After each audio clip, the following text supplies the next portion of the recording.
Yo, yo, yo, what's up, Veek? You did it. Completed the prophecy, even in the absence of Connor. I should probably start the chat app. I knew I was missing something.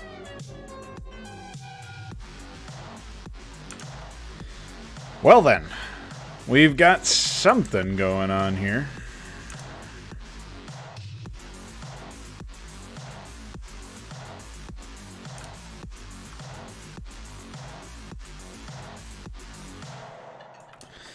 Today's stream will probably not be a very long one, as I'm going to be focused entirely on decorating my map.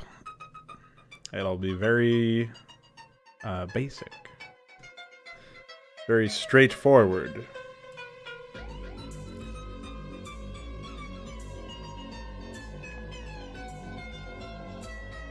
Our purpose is to plant trees. And maybe make some more unbuildable terrain. I was thinking about throwing in some ruins onto raised jungle. But there's really only a few places I would actually use that. Like maybe over here or something. Or in this space. So while I'm sure it'll end up being useful in sometime in the future, I don't know if that it's a requirement right now.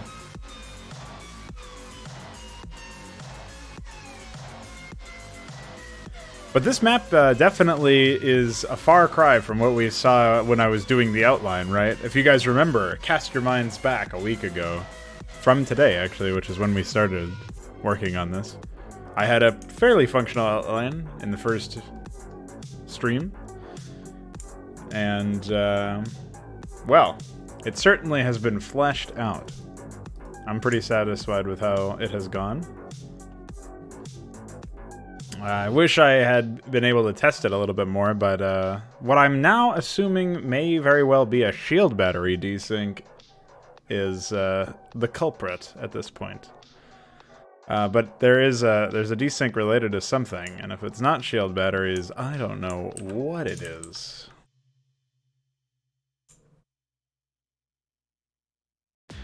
Was debating moving this geyser up top, but it's okay.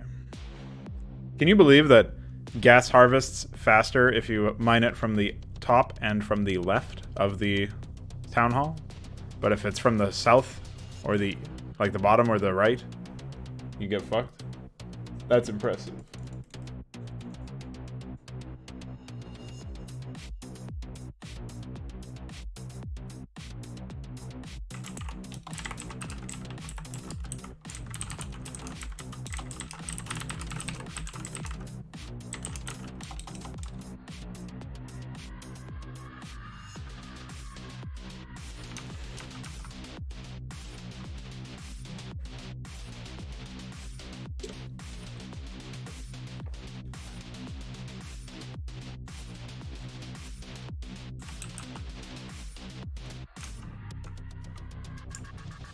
So how has the map crapping gone for you, Veek? Full steam ahead?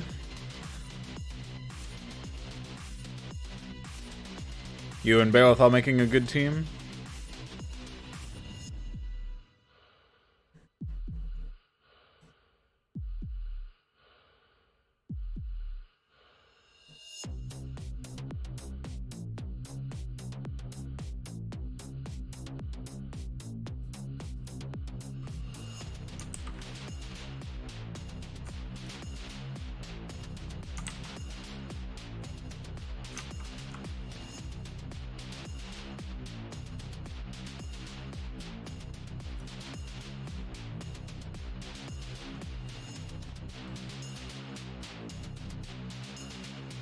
Oh, check that out. I didn't even notice that.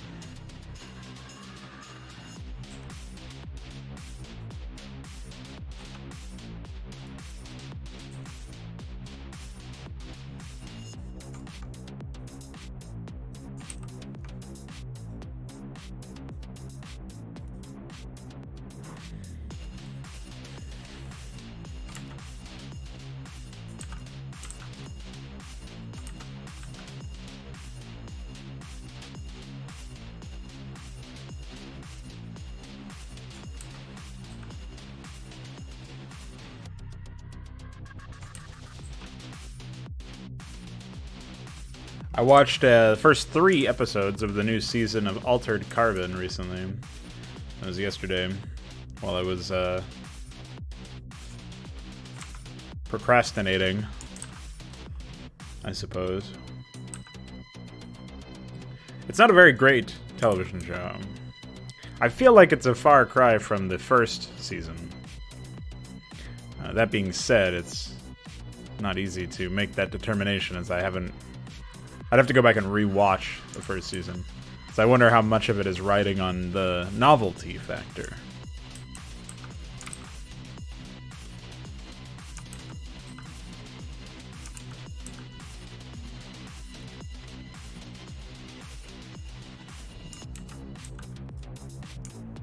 I suspect a great deal of its success was novelty.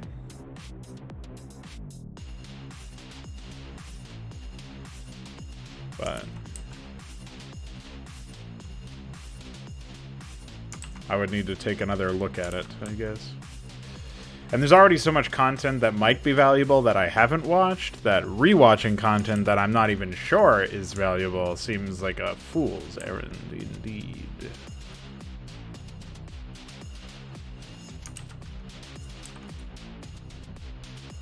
Or at least a silly quest.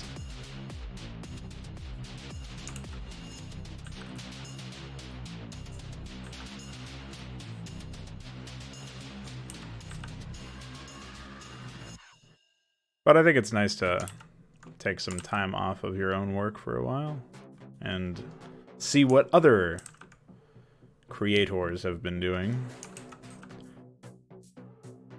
One thing that really struck me about that show so far is how obvious all of the CGI is. Well, maybe not all of it. I guess I probably am taking some of it for granted. But it's like, I remember seeing an explanation, I think, in a Red Letter Media video about how there's generally, like, it's difficult to believe the legitimacy of something if the camera movements feel just like unrealistic completely, as if they're moving through space in a way that no camera physically could. And I mean, obviously that would be because they have like a 3-dimensional workspace and they're moving the camera through it arbitrarily and masking everybody in. And that does seem to be what's happening. So make of that what you will, but I couldn't shake that feeling that, like, due to the camera movements, it definitely felt pretty fucking fake. I don't really mind the setting. I feel like it's definitely like a little too dialed in on the cyberpunk aspects, especially aesthetically speaking. Like, they throw out all sense of what makes sense in that show. Pretty early on, I think. But they've got interesting ideas, and I think even interesting executions. It's just, when you take a step back and you remember you're supposed to take this world seriously, it definitely saps that at its worth a little bit.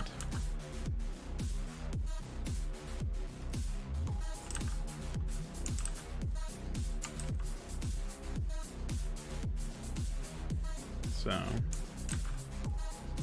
not sure what to make of that per se, but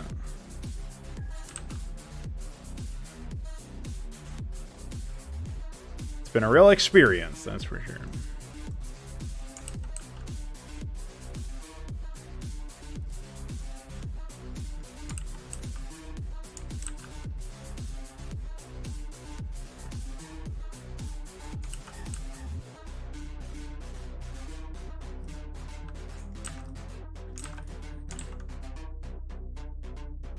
At least they don't zoom into tiny resolution textures. Although I was also shocked at how low quality the Netflix streaming was. I don't know if it's because they're under load compared to when I last... I haven't watched Netflix in months, so it's like the first time I used the service in a long time, despite paying for it, of course. But yeah, it was really weird to see like such a lossy picture So I think if I do decide to resume watching that show, it's going to be all done through downloads, direct downloads. Doesn't make any sense to do the streaming thing, especially if the reason is like a temporary underload service. But maybe it's just that I've decided to. I mean, I've grown too attentive for my own good in that sense.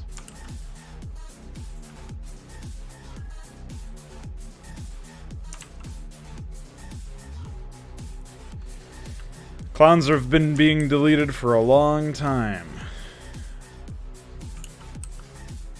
And while I am strictly against any chat deletions, I can't really allow myself to get too upset about that, because if you're just here to post clown emoji in my chat, you are only a distraction, and you should be exterminated.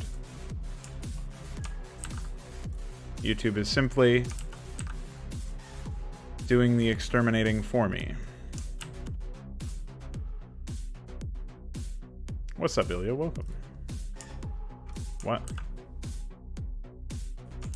Oh, my sprite limit. Sprite limit. Oh, perfect. I meant to do 9999 and then I accidentally did 99969. Nice.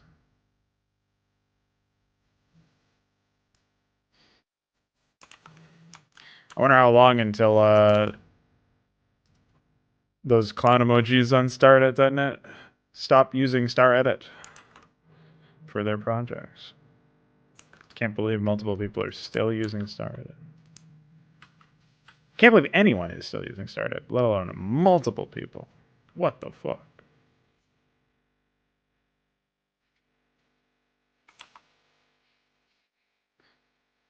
What headphones did I get? I told you, AKG K240. I think you asked that yesterday or the day before or something. They're studio headphones. They just give you a neutral sound. That's what I wanted as much as possible, is like as accurate a sound as possible, basically. That's the same thing I'm looking for in monitors now. That's my next acquisition, will be a monitor. And it's definitely important. I want like a true stable picture. But the only monitor I could order, or only place I could order one of the monitors that may have been a good investment, was Best Buy. And it was still for $300. So I'm holding off till I get some time to do some more research. Probably do some research while I'm at work today, since there's always some downtime. But we'll see.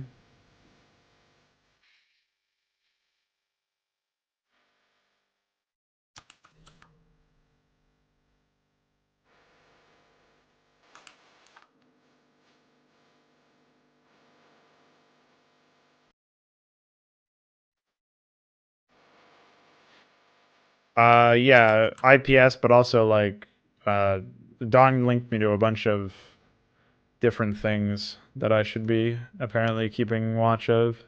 Stuff like the color depth across sRGB, Adobe RGB, and NTSC, and some other shit. We went into depth with it yesterday morning, previous morning. At the beginning of the stream, people were like, as soon as I started the stream, people started using this chat to talk to me about monitors, even though I requested chat in Special Bus, and then I was like, all right, well, fuck it, I might as well just start asking questions then, because clearly that was what people wanted to talk about.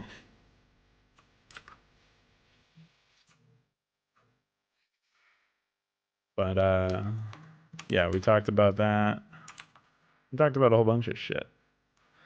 Very little of it to do with modding.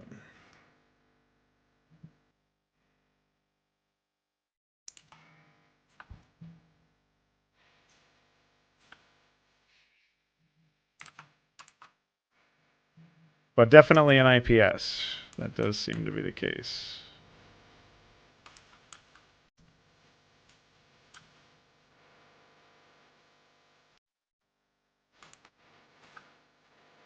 I wanted a 120 or a 144 hertz monitor as well, which is why the prices are so high.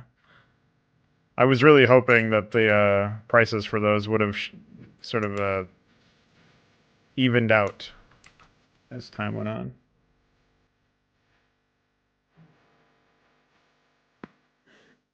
Wait, IPS ghosts? I mean, that's bad for literally anything. See, this is one of the reasons why I wanted to make sure that I did more research. It's because Don may have been selling me a false bill of goods, though he's not here to defend his position.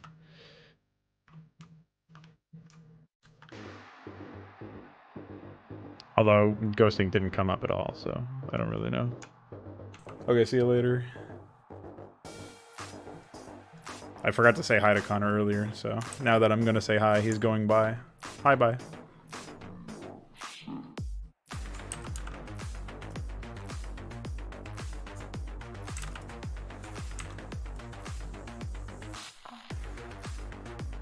Wait, wrong one. Ah! Don't do that to me, man. Alright, we're getting our tree on, that's for sure.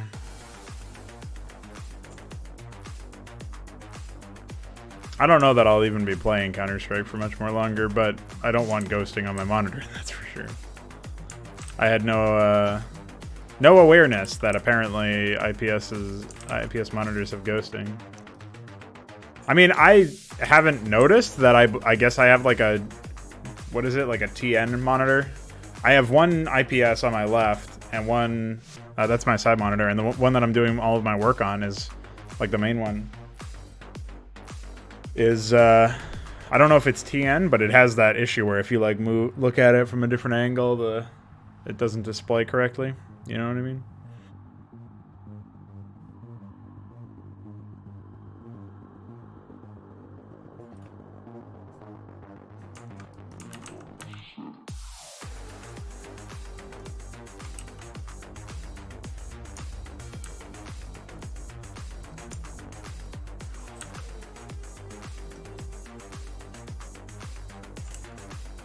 Holy shit.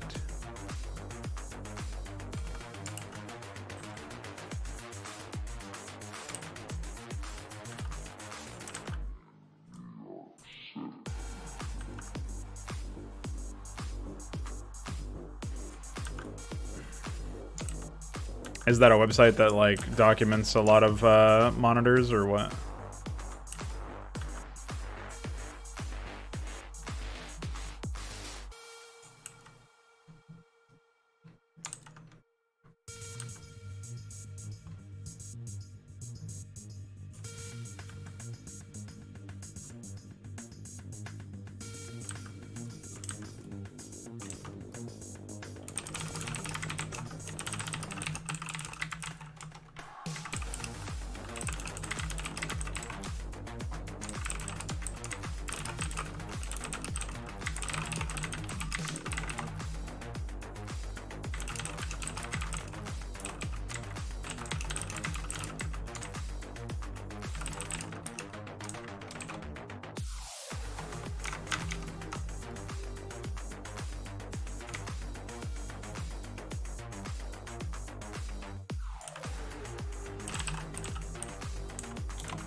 Wait, what am I doing?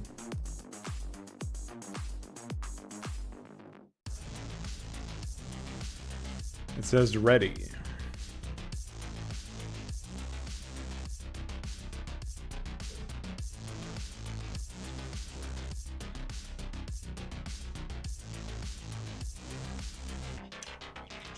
I don't see a trail.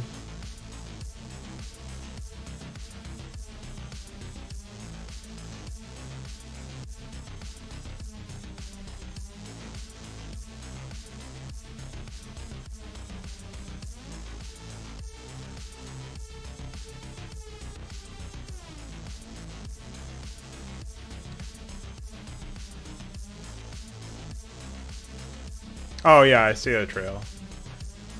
It's pretty, it's like 3 or 4 pixels. But it's only there if I actually focus on it, on one as I follow. And is that what I'm supposed to be doing?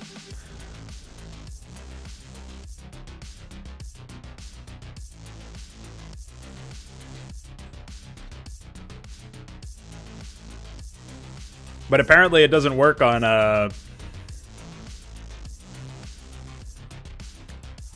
my left monitor. Like if I put it over here, I mean I can still see a trail, but it says sync failure. I guess it's not able to check my refresh rate or something.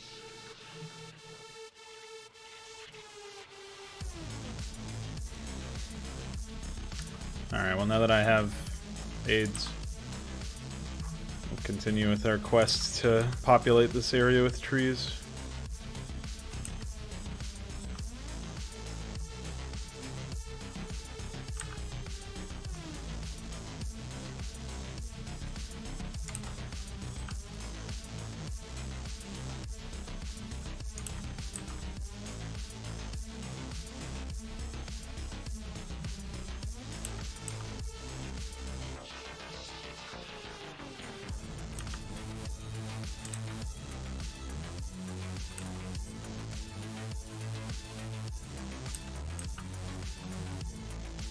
With only 4 tree variations, how the fuck do I populate this area without making it look like shit?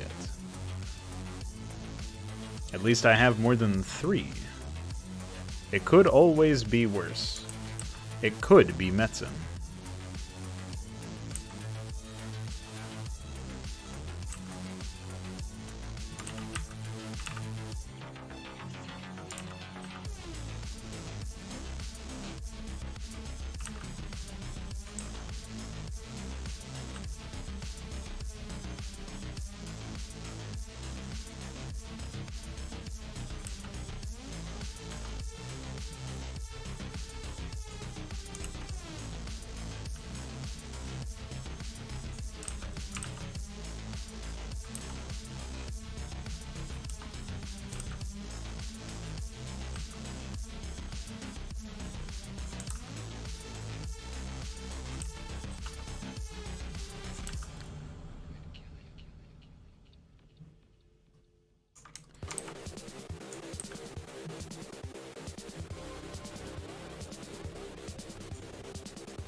There are times when I'm wondering whether or not it makes more sense to try to, like, break down my reasoning behind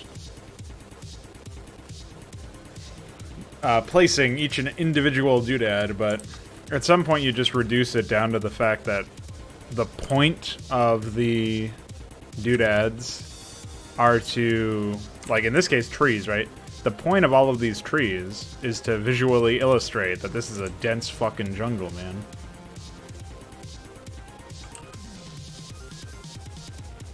So, in that case, you need the numbers.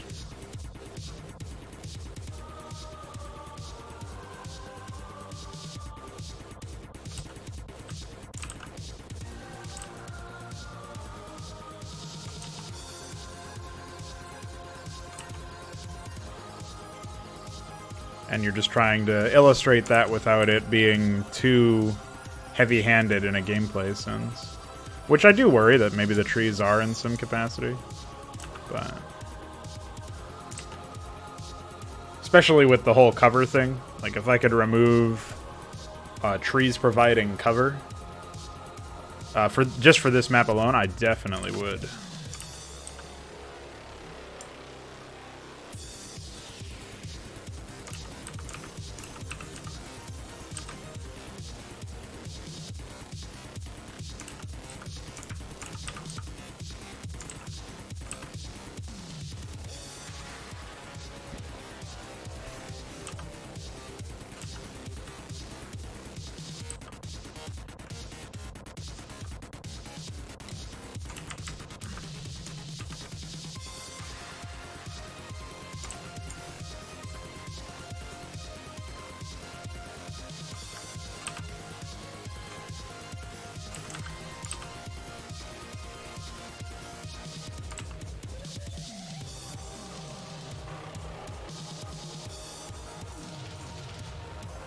I gotta hit the low ground over in the bottom left as well with some trees.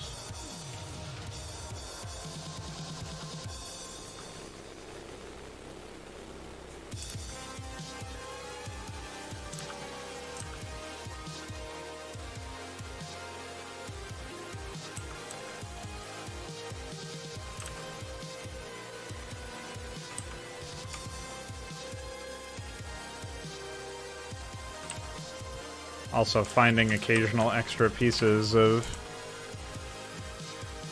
like, ruins, jungle subtile or whatever. Having to move them around is fun.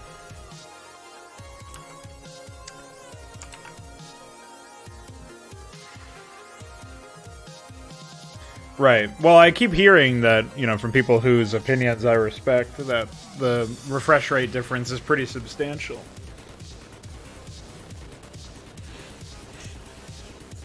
Yes, in theory it would block the Comsat station. Good eye. Because this is a Zerg base, I didn't really think about that. Or, well, it's a base close to Zerg, but I shouldn't not let the first race that's likely to grab it dictate the balance. In that manner, anyway. Not insofar as you just can't use an add-on. So. Thanks for the reminder. But yeah, I've heard that the difference between 60 and 144 or 60 and 120 is pretty significant. Do you know if there's a reason why they've gone to 144 instead of just doubled it to 120? I would have expected people to just go from 60 to 120 and eventually like 180, 240. I know 240 exists, but also, is the price jump between a good quality 144 monitor with good color depth and all that? Is the price jump between that and the same thing but being 240 hertz, is that really that massive? Like, I have to wonder that. I got to do some research about that, because if it's only like $100 more, it's probably going to last me a lot longer, and certainly will be more future proof. But I don't know. I'm also almost 100% sure that I was originally gunning for two 144 hertz monitors, or two 120 hertz, because I wanted to replace both of my monitors. But in order to do that and still be under or around $300, I needed to get some really shitty, like, TN no color depth monitors that are just like bargain bin stuff, besides the fact that they have the aforementioned 144 hertz or 120 hertz or whatever.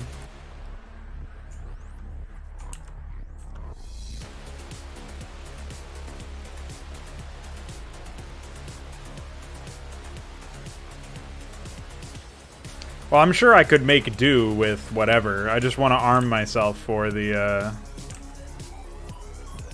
sort of producing the, like, a similar reason to why I got the AKG headphones is that I want to provide myself with as great, you know, as high quality tools as possible.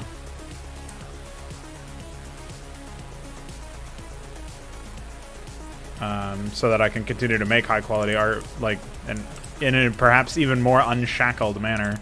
But I imagine at the end of the day, it's mostly about your own dedication and less so about your tools.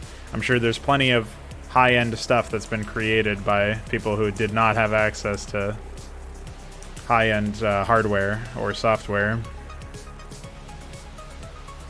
So I probably shouldn't be too worried about it. Then, like, once you negate that argument, it's just a matter of figuring out what to actually invest your money into, because it is your money and you want to make sure that you're making an intelligent purchasing decision. A researched purchasing decision. I mean, I yell at people for not doing that in the gaming space, so I can't, I'm not going to allow myself to be a hypocrite in that sense and just forget about it for my own case. Nor would I want to provide myself with shitty tools either, or substandard ones for the money that I'm spending.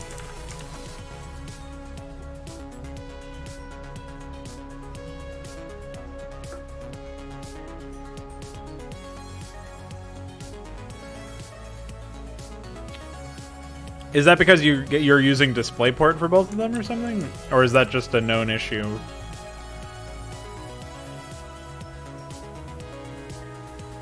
And by something is played, I wonder what that means, because, like, I use OBS. I have, like, the second thing playing in OBS all the time. the second monitor will play like a full screen preview or something, and I'm hoping that that's not going to counteract the high refresh rate on my main monitor. I'm also told that higher refresh rates will be more.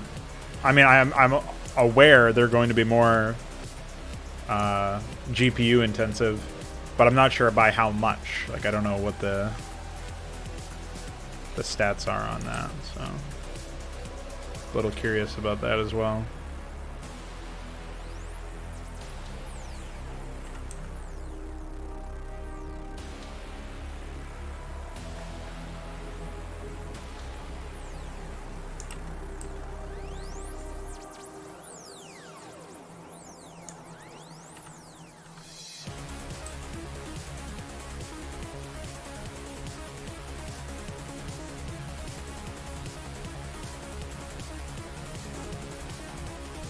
Well, I definitely get that in everything that I play, beyond Counter-Strike. But Counter-Strike is, as far as I understand, more CPU intensive than anything, so...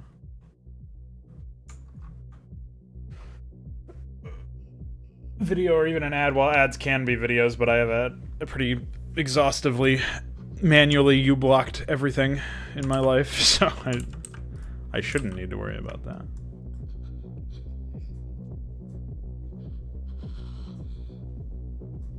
I like how the porn audio for this song sounds like she's getting fucking stabbed or something, or she's going through like a extreme headache. Pretty silly.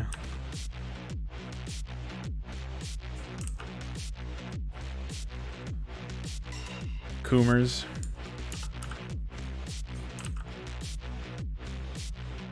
Coomers and porn addicts.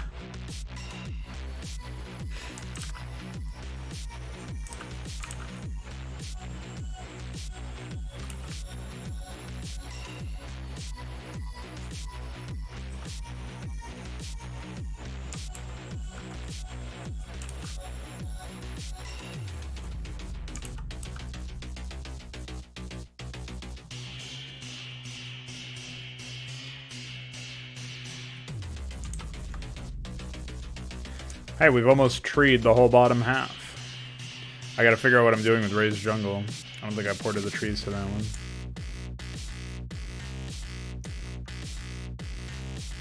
So there's no way around that display, or not display port, the refresh rate issue? You, I assume you looked it up and all that.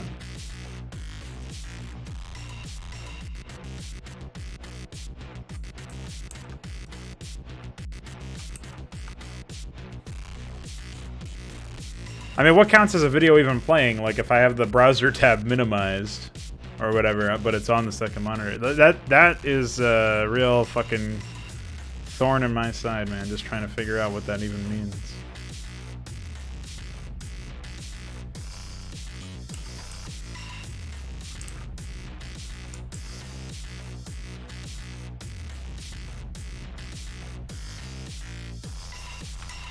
Oh, well, probably.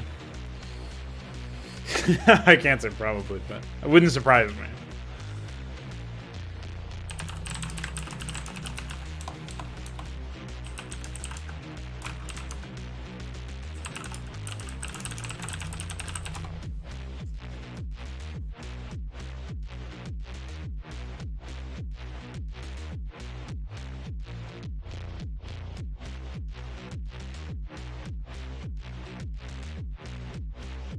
Gamers who had 2 or more monitors with different refresh rates and are running Windows 10 would have the problem when the refresh rate of the primary monitor dips to the rate of the secondary monitor when anything was playing or any animation on the second monitor.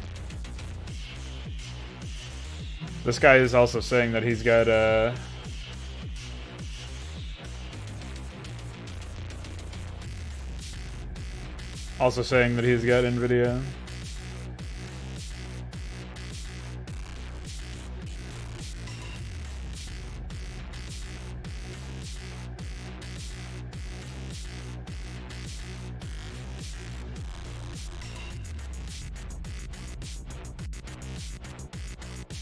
Basically, if no software solution works, your solution is to get your own GPU for your second monitor, which is so insane. It's like you might as well just buy a different fucking monitor. Get two of the same refresh rate. What the fuck? Nice fucking recommendation. I have only checked on NVIDIA cards, and this does not affect AMD users. Well, then there's some guy in the comments saying that he did have an AMD. I fixed this issue by installing Windows 7.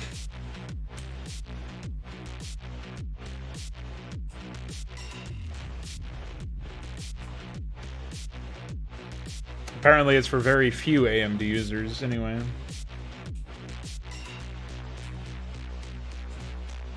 Well, I may be in the clear with that problem. We were just talking about monitors and refresh rates while I planted trees. But welcome back anyway.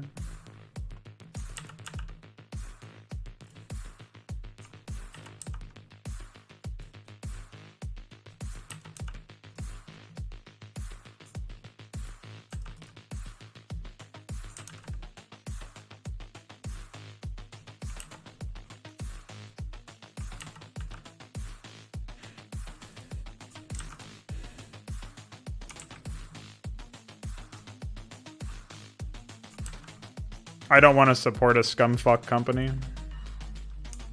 And I am aware of them being a scumfuck company. It's not very complex reasoning, but it's a pretty good truism to live your life by. Where possible, don't support scumfuck companies.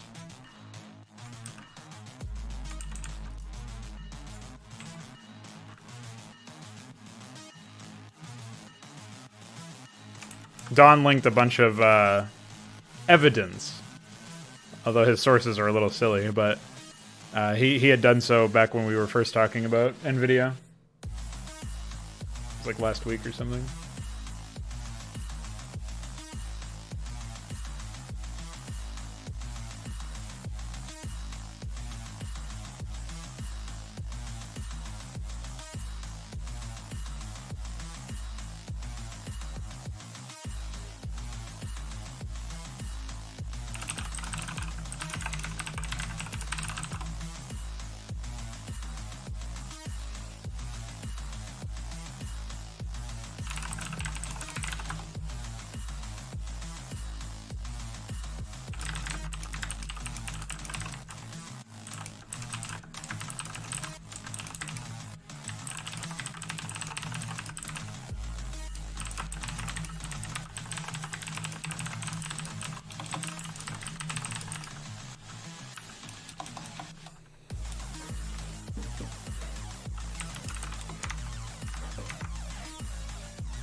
Now that being said, I have not really kept up with AMD. They are the other giant in the space, and I have not kept up with their business practices to see if they are also being scumfucks. If that is the case, I will just probably stick with AMD anyway, unless their scumfuckery somehow escapes the scale of NVIDIA's, which I really doubt is even possible.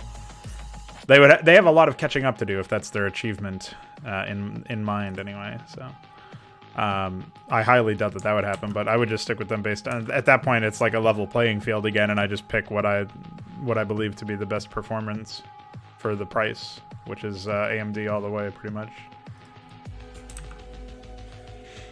But generally when you see scumfuckery happening in an industry as broken as the games industry, on a scale as large as what you see with NVIDIA, with them like bribing developers and trying to force their own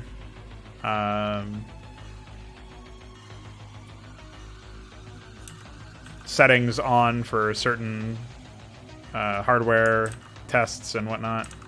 It's like when you have a company that's fudging the numbers and doing as much stupid shit and scumfuck shit as NVIDIA, you can generally make a safe bet that their hardware or their products are not good enough, and that's why they're insecurities are coming out in the form of these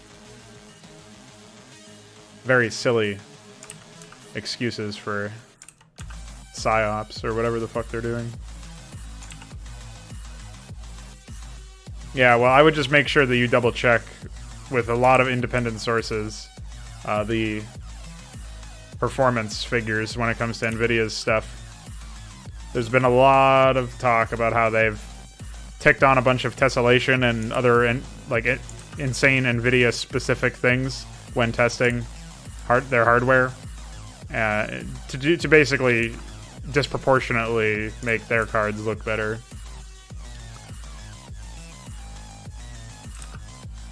So just keep that in mind when you purchase in the future.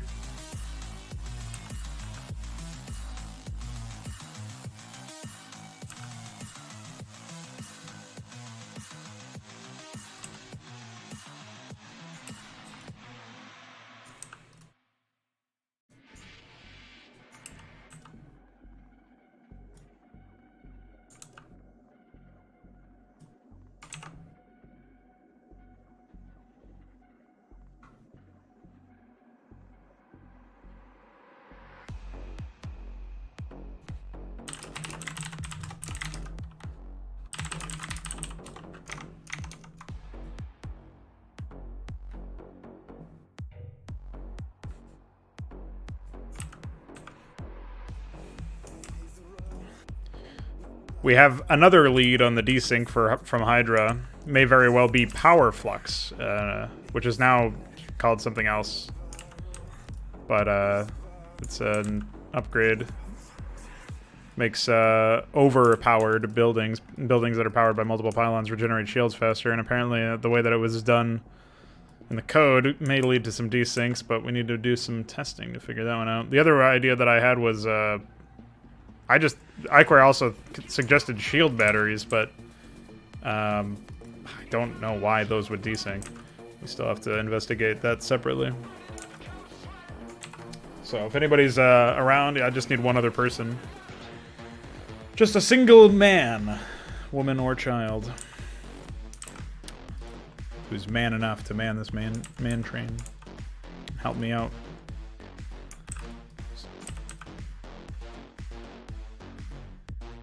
Nice. Well, in that case, I don't think I updated the exe, so if you want to just hop on the latest exe that you... Oh, maybe you didn't grab it because you went to bed before we did testing. But if you can just grab this from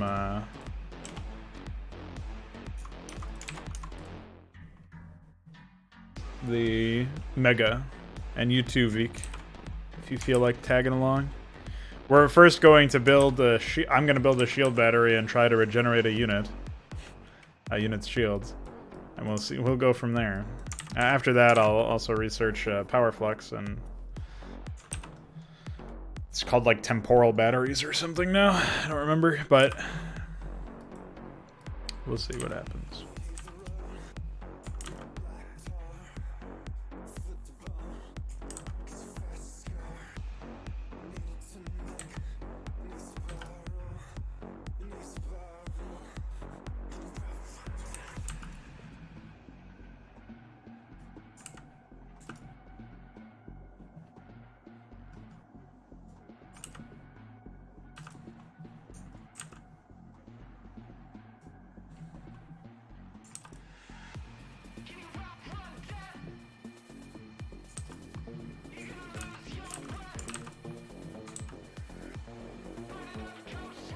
Oh, what's up, Iker? It's definitely something that can be accessed in the early game, it seems.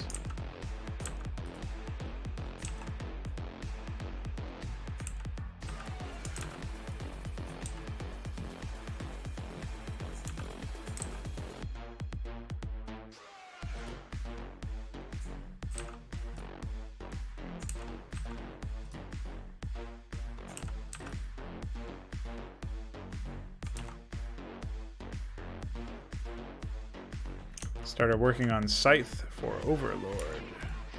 Interesting. It's called something different for you, or is it the same unit? I mean, I know it's based on the Hydrocyte, but...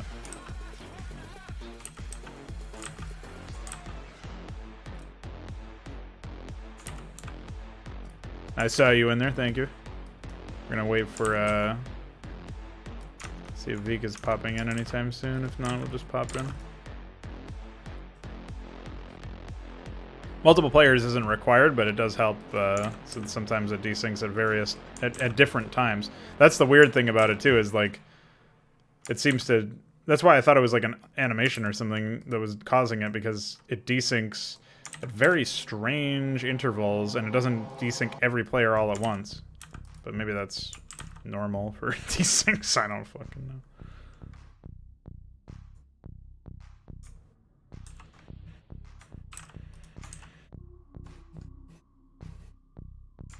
Oh, I see.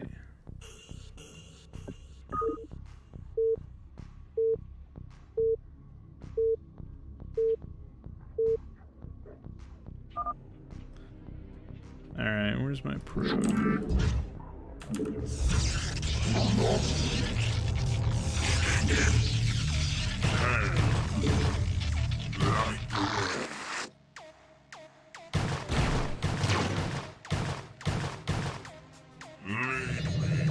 Alright, we're gonna see if the shield battery's got anything to do with it.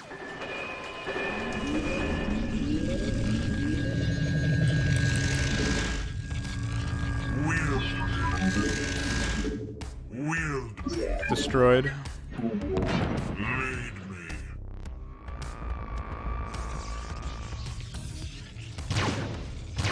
Hey, if you look at mine real quick.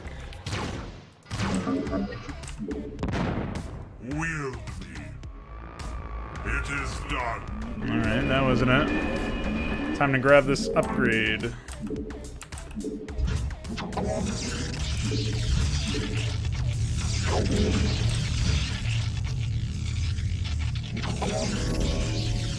I wonder why it would desync that. So it desyncs when you attack a base, not necessarily when you look at it, right? So that does seem to be in line with what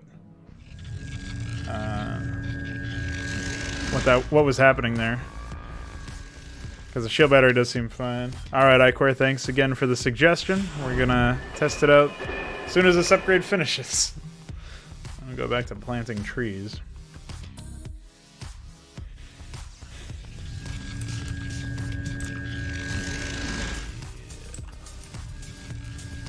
Holy tree. Wow, we really did tree this fucking map. Holy moly.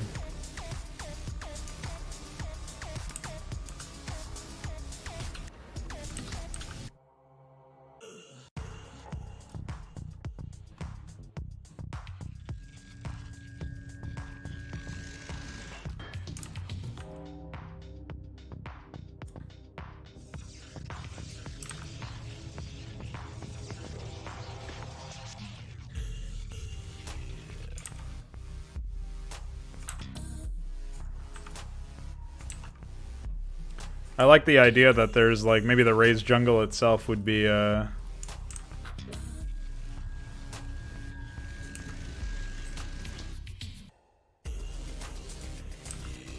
tree-free, so that you know, oh, if there's raised jungle, I can build there.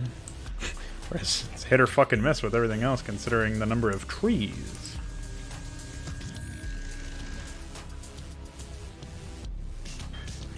Yeah, you can walk through swamp water. Unfortunately, there's no... a creep spreads right through it. Oh, that upgrade's still not done. And, what's the term? Like, creep spreads right over it, right? So we haven't gotten anything to submerge creep, and units don't have any overlays or underlays when they walk over water, so they just end up looking like they're floating. So it's a little bit of a Jesus twinge to our Mapcrap submission, but... we'll get there eventually. It's like a very rough cut, right? We just have the terrain in now, but eventually we're going to have code that applies overlays and underlays to units to make it seem like not only are they leaving behind trails of water, but we also have like overlays that will be unit specific that will submerge them. Where do our enemies cower? Well, Connor does not appear to be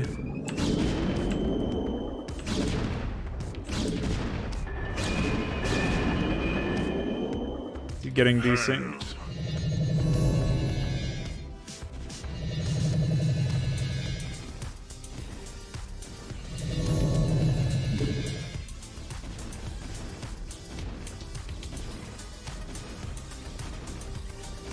Wow, you really cannot read them. Holy fuck.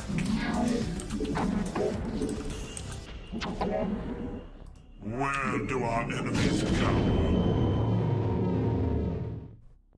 Alright, so Power Flux does not desync, at least in our case. Hey, did you get it? Or are you still getting it, Connor?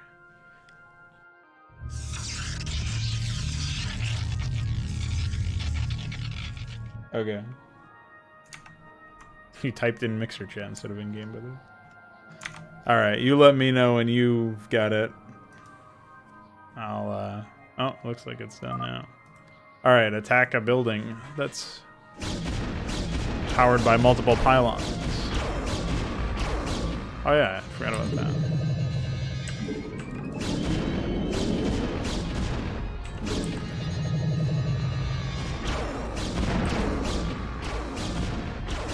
Well, I'm out of ideas then.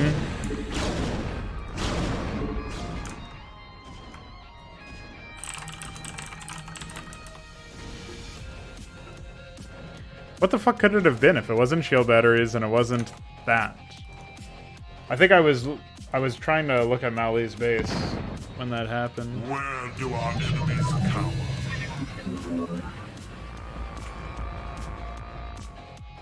And go to my history.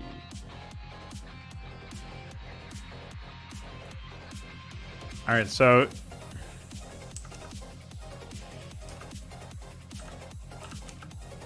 like, in his base, he has a shield battery, 2 cannons, right? It looks like he's got a gateway that's powered by multiple pylons. But again, like, it wouldn't be that the, without Power Flux, it crashes, right? Here, I'll remake real quick. That's easy enough to test, but I'm pretty sure I already did that by accident by attacking a building. Like, it wouldn't be that, that would be the case, right? Like,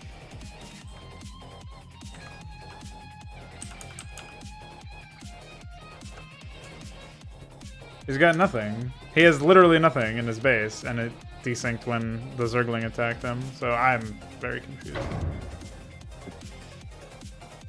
You crashed. When did you crash?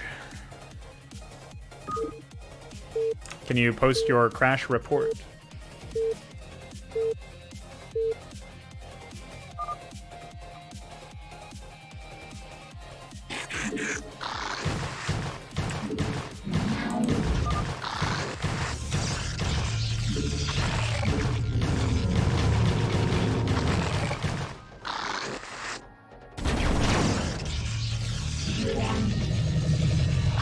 Like, was it a unit getting attacked, or? I did just think of something that might be, no, that wouldn't make any sense.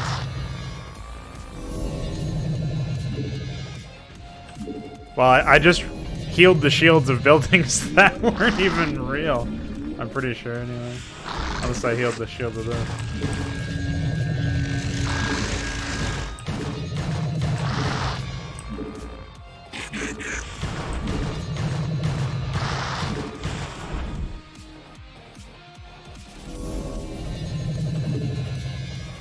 No, I have no idea. What the fuck would it be?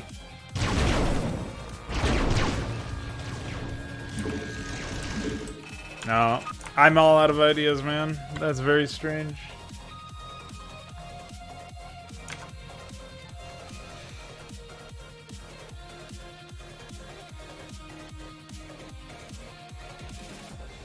You alt QQ'd and it crashed?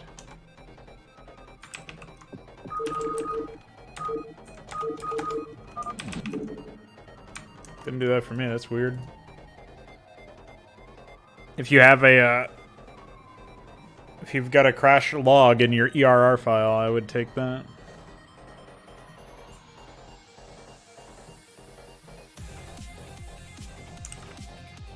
That is so bizarre that we still can't figure it out.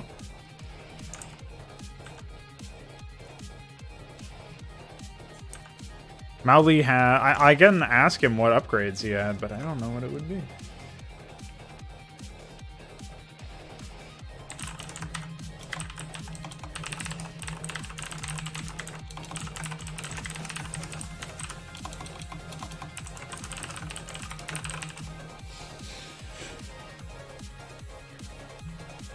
Maybe it's like...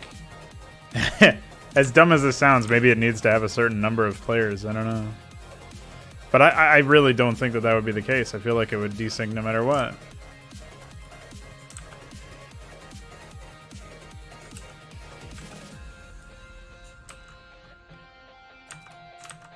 In theory, it should, of course. But when does Starcraft ever behave as it should?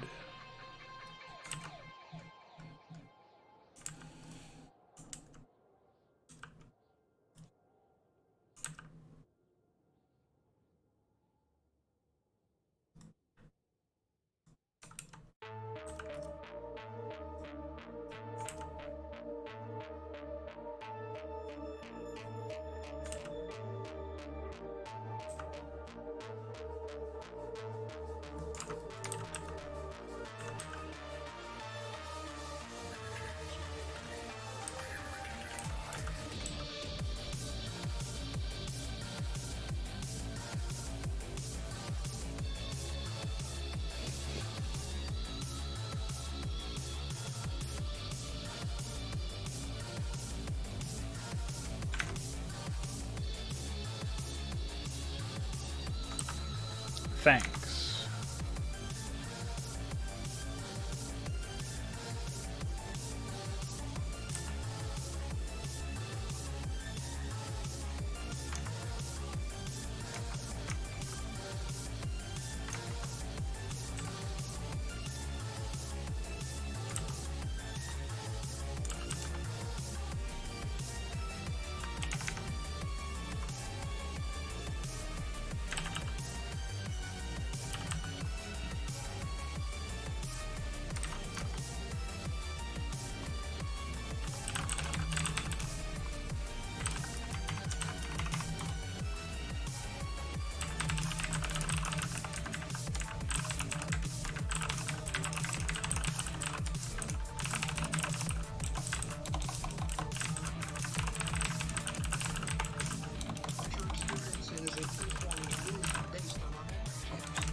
Well, I'm definitely at a loss for the desync stuff, which was certainly the most important of the bunch.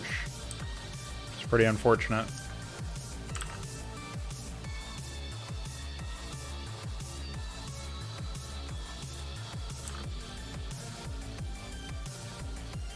Thanks for the file, and thanks for helping test. Hopefully we can get to the bottom of it sooner rather than later, because it's pretty debilitating to have stuff like that just randomly happen in your game.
Even when I alt QQ, it doesn't destroy me, so I have no idea why it destroyed you. Seems like it's not a easily reproducible bug.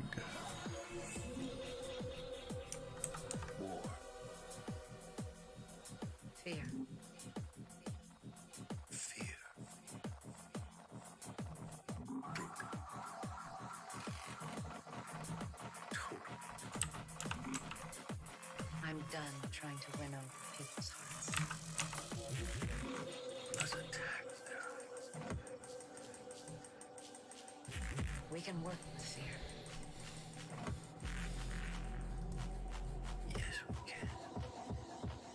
We don't submit to terror. We make the terror.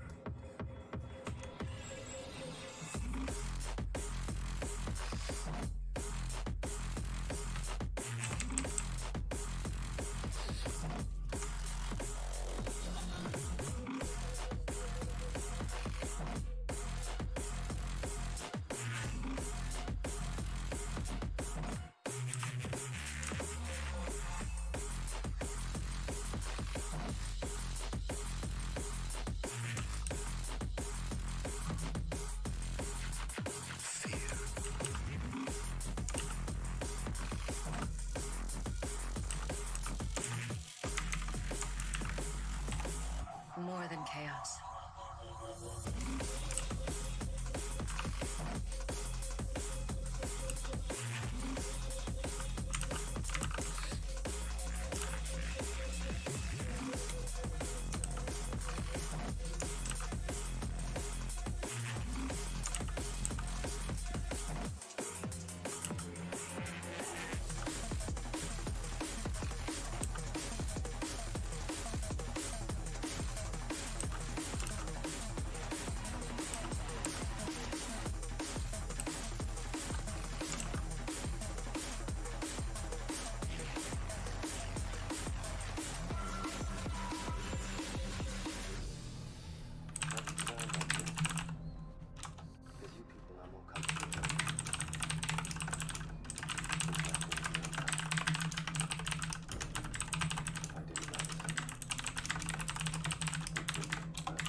What's up, Patrick? Come to witness the tree planting of the century? We've already got half the map done. Just about.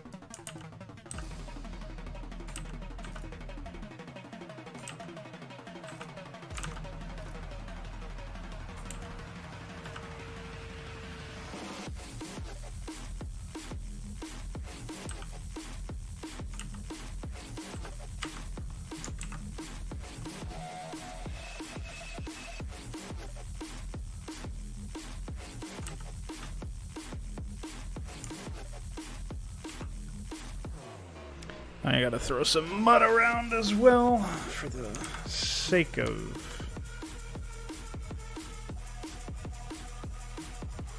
stuffing it all together.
When you guys got the source code access to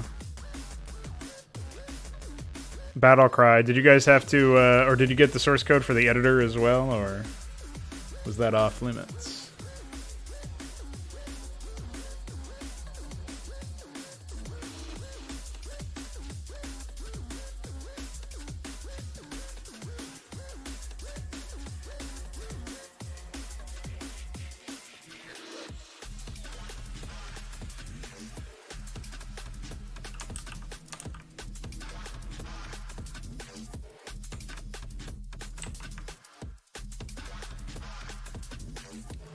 I would imagine that's one of the first things I would do is give myself some updated tools.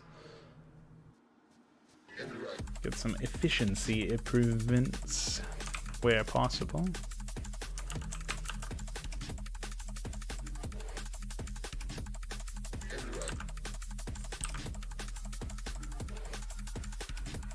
Hello, in summer. I mean, we're using the Hydra game state for it, but yeah, it is for Mapcrap.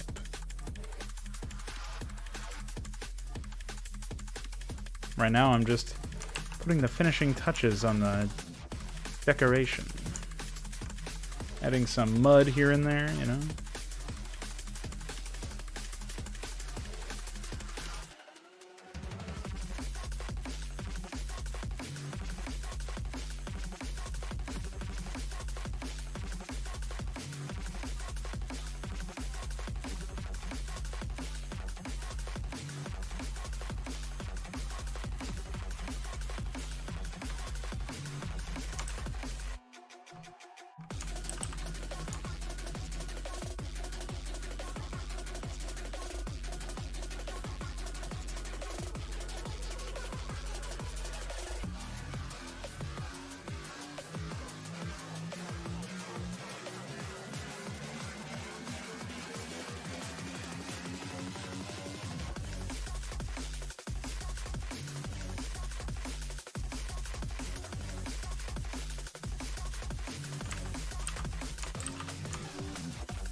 It's an interesting security risk you guys have to deal with there.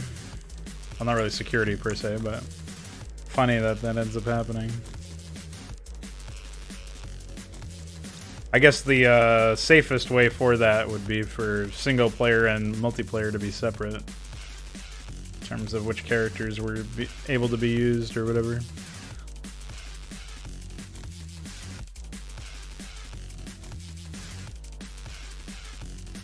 Well, yeah, I mean, that's the other thing, is that if you needed to make something for a campaign or whatever, then you don't have access to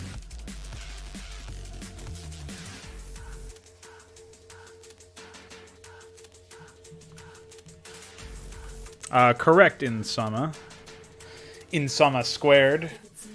You can play it in single player if you want to. The idea is that every player has an AI associated with them. Whatever player or players are not present will be taken over by AI. You just have to leave the slot open in the multiplayer lobby, and it will be replaced by a computer. So for example, if, say this map, right? It's a 3v3v2. And I don't have any AI for this map, but once the map is finished, in theory, it would have AI for each player. And if I decided I wanted to play as, say, the Overmind in the middle here, then even if these slots were open and there were no human players here, then they would be replaced by AI, and AI would run for them. And then I could play it in single player, even though it's an 8-player map.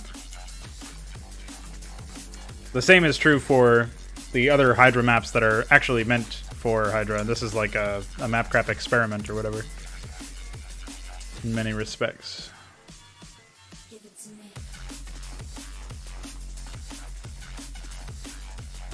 Mostly just an excuse to break out all of the new and exciting terrain types that we've got. But I still wanted to try to make a fun map out of it.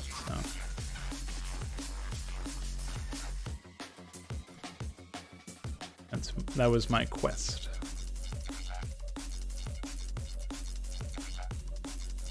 Time will tell if we have succeeded.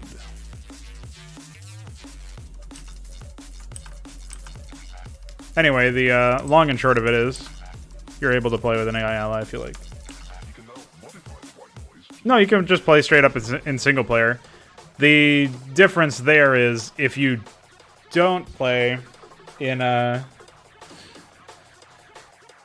Actually, I'm not even sure how that would work. I think it would work in single player, I'm pretty sure. If you play in single player, then you have to play as the first available human slot, is the problem.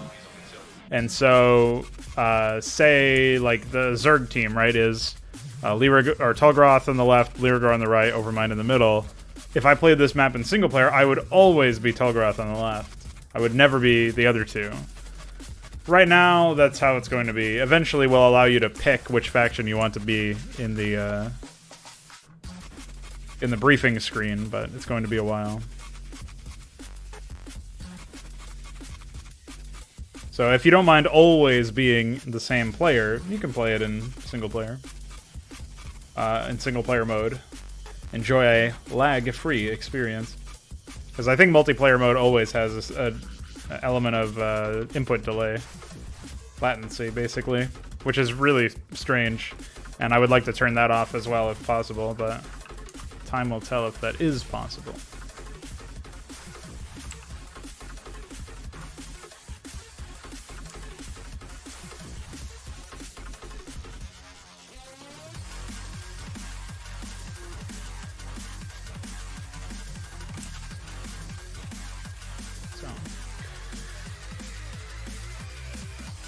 Yeah, while you wait for the faction selection feature to be added to the game, you can do it that way.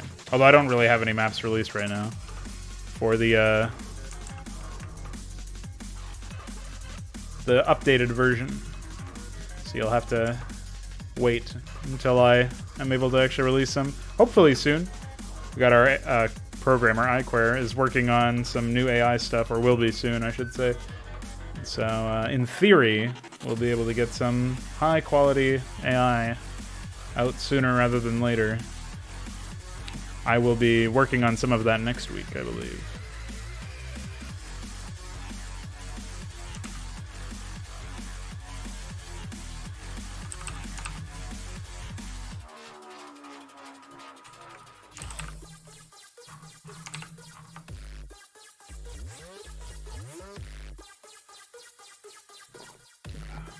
Jay Barino stopped because him and I had an argument on the internet, which is an excellent reason to stop playing content, of course. Also, probably because he doesn't like playing Brood War.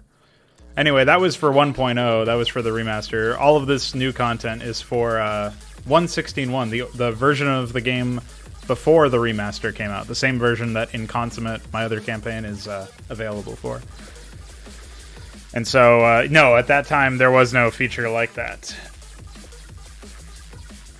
But I'm remaking the whole thing, Terran campaign included, with the new version.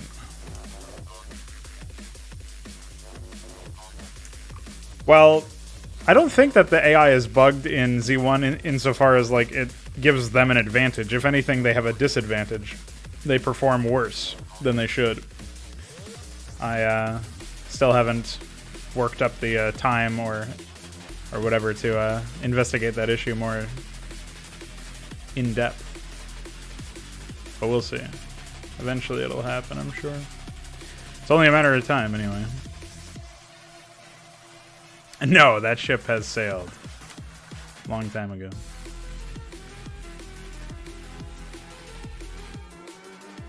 I don't even know if he plays Brood War content anymore. Maybe for like the remastered micro missions or something, but I certainly don't think he plays any AI-driven multiplayer or Brood War content or whatever. I haven't kept up with his channel, admittedly, so I could be wrong about that.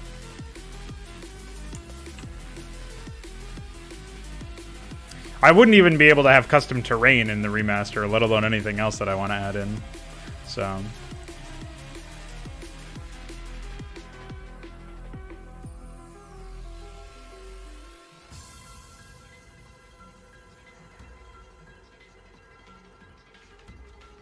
How embarrassing.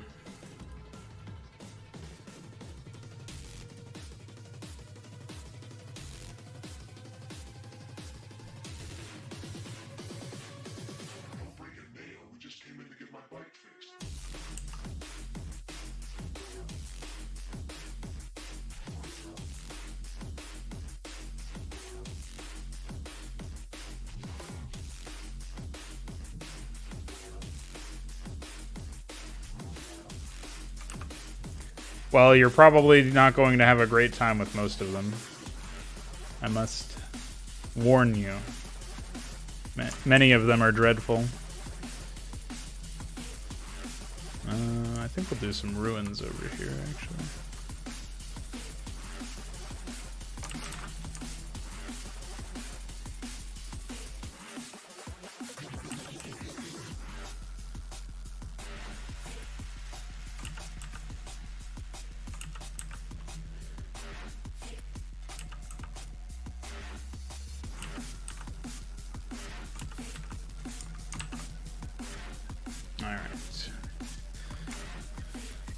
Well, we're definitely looking a little bit less generically green the entire way through, so that's nice. I have to tree this upper area, I guess.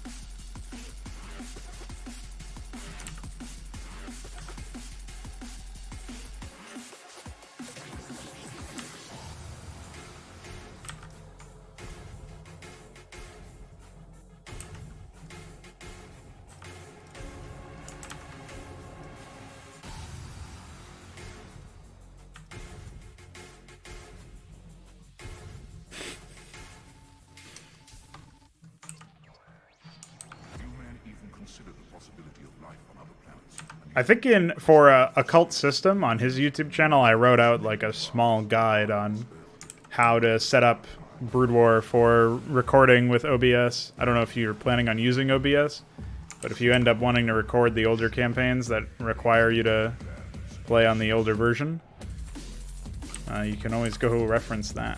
That should be on his second in Consummate video, if I remember correctly. Because he was saying that he had some trouble with recording campaigns.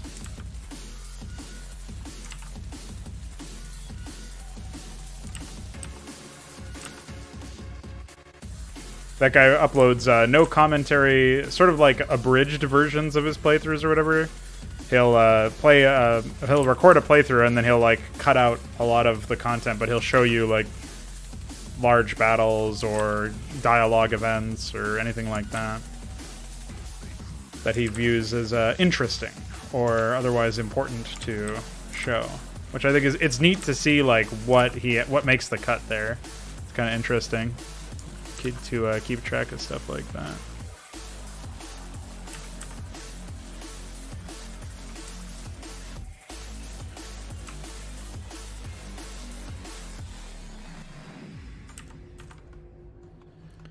I need a tall... Yeah, here we go.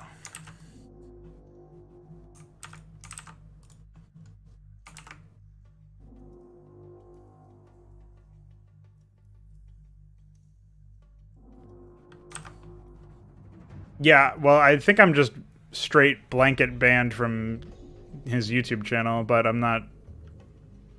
I haven't investigated that. I just noticed that all of my comments were missing on one of the older In Consummate videos, I think.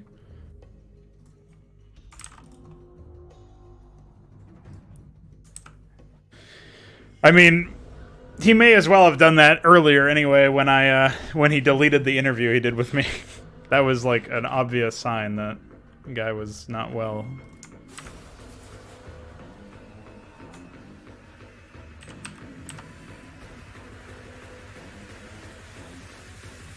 He's definitely taking the internet too seriously.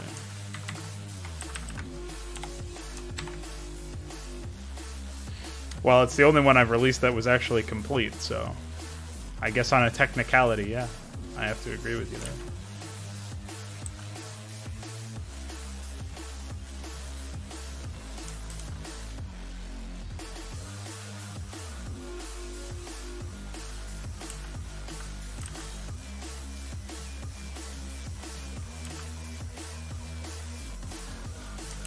Could have been a lot better. It will be when I finish the Redux. I also look forward to making some brand new content in the near future. Once we have better AI support, I'm gonna chain together a lot of my silly Mapcrap concepts down the years, well, just this season alone, have mostly revolved around stuff like that, at least in part. So that'll be fun. Get that out into the world. Though it will be very different than any of the content I've ever made before, so. In Consummate? Yeah, that's the only campaign I've released that was complete. Like, the only other thing that I've released so far is Hydra 1.0, and let's just say it was not complete.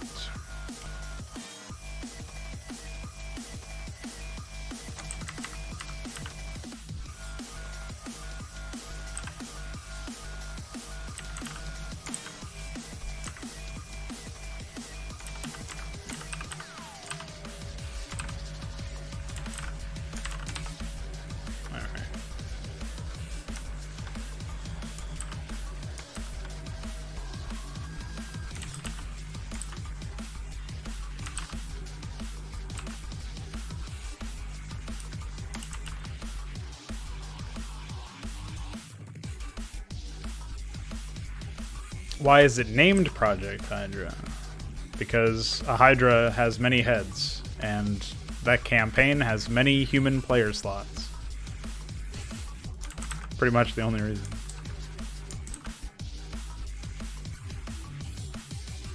That, and it was vaguely interesting on a visceral level.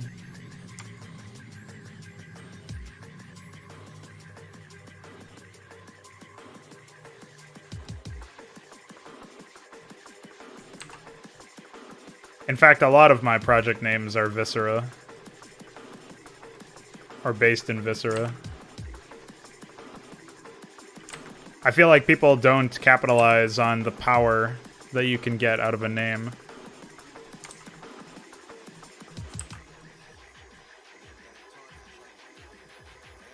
I mean, Nemesis is obvious, but I feel like, you know, obviously a lot more would change between, for any individual project if it was a different author entirely. But I think if you altered reality and made it so somebody else released in Consummate, it would not have been called in Consummate. It would have been called something really dumb like Voices of the Swarm. You know, something generic, and the mission titles would have all been like just deadpan, hit you over the head with whatever meaning, instead of being much more subtle and thought-provoking. Certainly I could have improved that aspect of the project in many respects, but it's still, like, the reason why In Consummate has so much clout with a lot of people is because it's the only campaign that gave enough of a fuck to take its premise seriously in terms of both quality, like quality of execution. Not that its execution was great, but it took itself seriously, and it just showed based on the subject matter and based on the end result. And it's pretty much the only campaign to date that's ever done that. And I don't say that in a braggart manner where I'm like really happy that that's the case, because if that wasn't the case, then I would have more stuff that was somewhat salvageable in terms of its quality to play and experience. But it is the case, unfortunately. So.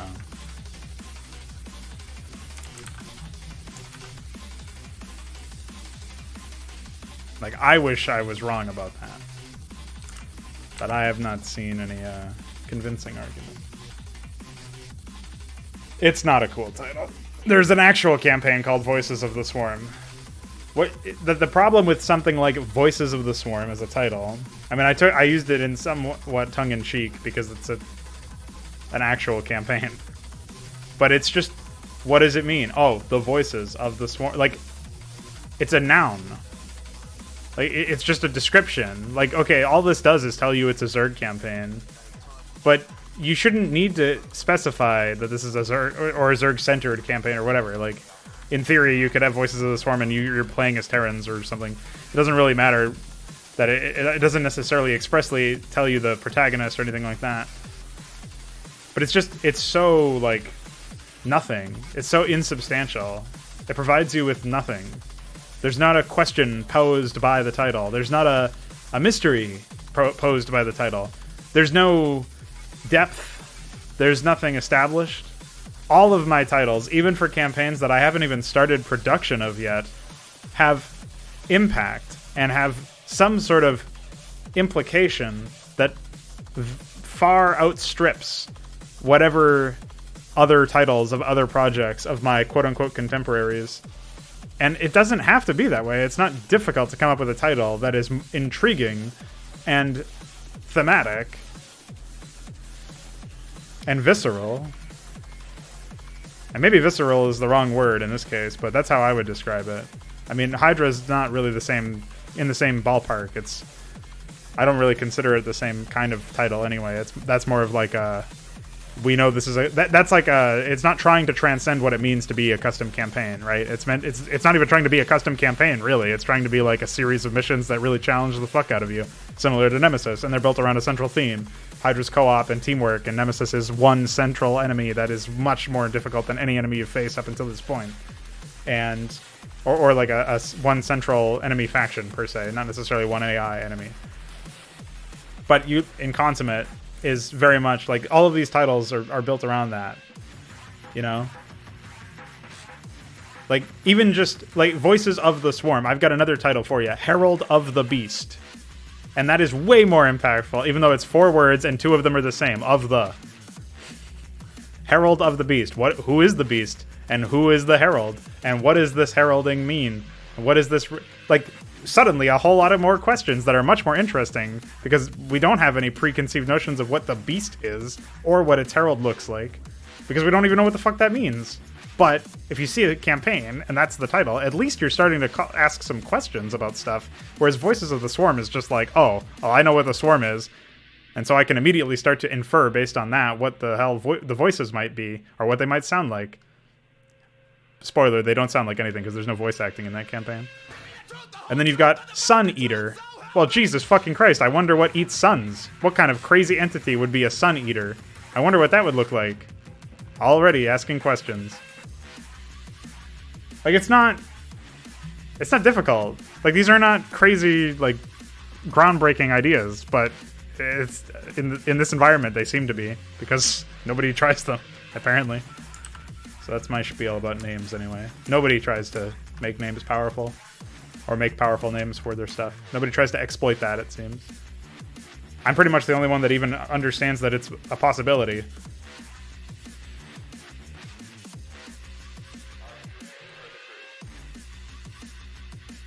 But I guess I'm also one of the only people who actually studied storytelling before making their campaign, so maybe that has something to do with it. At least I've never heard of anybody who's, like, really gone deep into that. I also had the experience of like making content for a long time before I actually released anything, which is probably where the production value argument for In Consummate came from, even though obviously now it pales in comparison to what I'm able to put out. But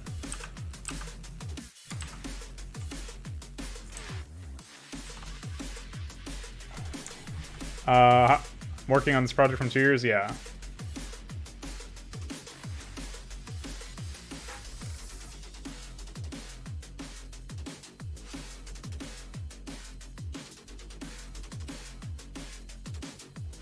I don't know what you're talking about with Nemesis. Nemesis is a series of maps that are reimagined to support up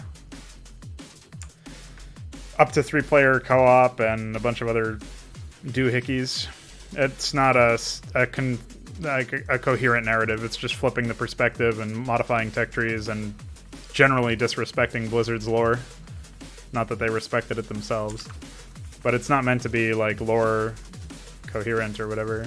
It's not even meant to be like a series of cogent narratives either at that point. It's just scenarios. Like Nemesis is a map pack basically, not a campaign.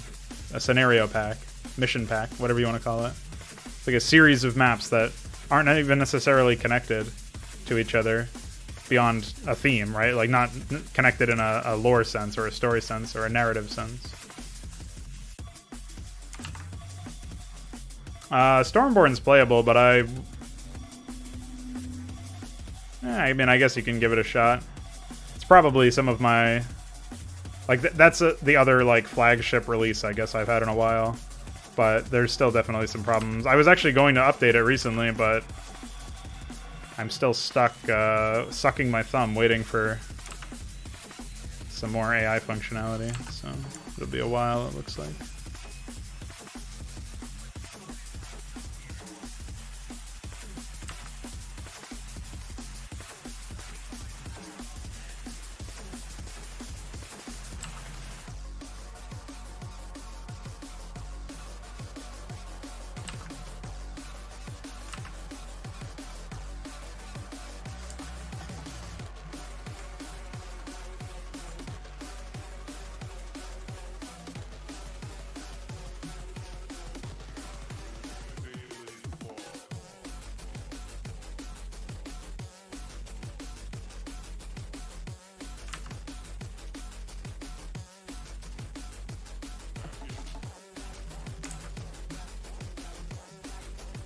So yeah, there's one of them. If you do exclamation point Nemesis, it'll give you a link.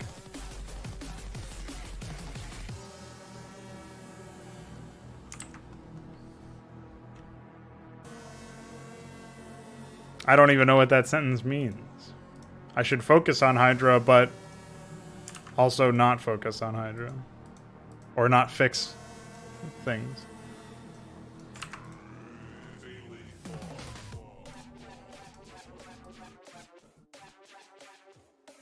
Also, the idea that, you know, you just finally start talking to somebody whose content you've played, and one of your first things that you say to them is, I think you should do this. I mean, come on, man. You don't even know me. I certainly don't even know you, actually.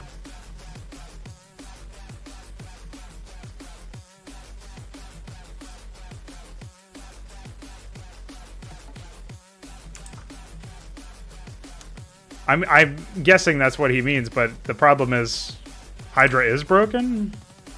So, like, I don't even know what... It seems like he's assuming... I don't know. You'll have to elaborate, man. I don't know what you mean. What does it mean? Explain yourself.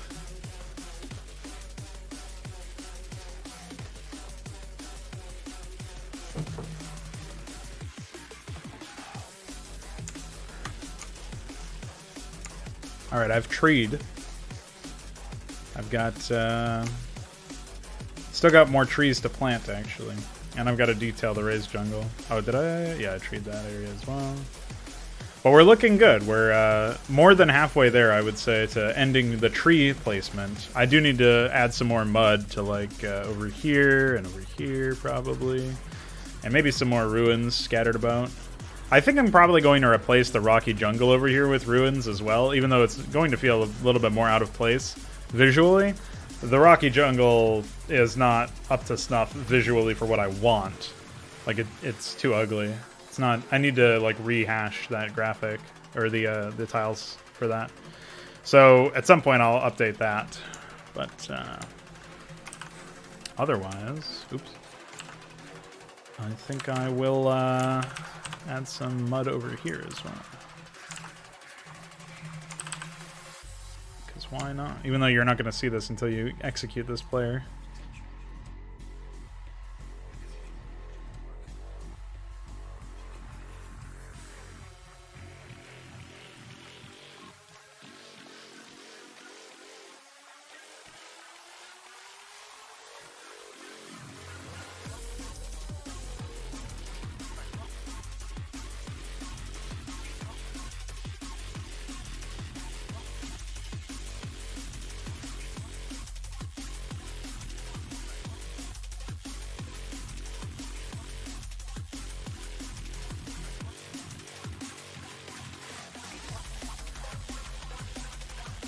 Oh, well, if they didn't find it difficult, then that is a failure. They should definitely find it challenging, at the very least.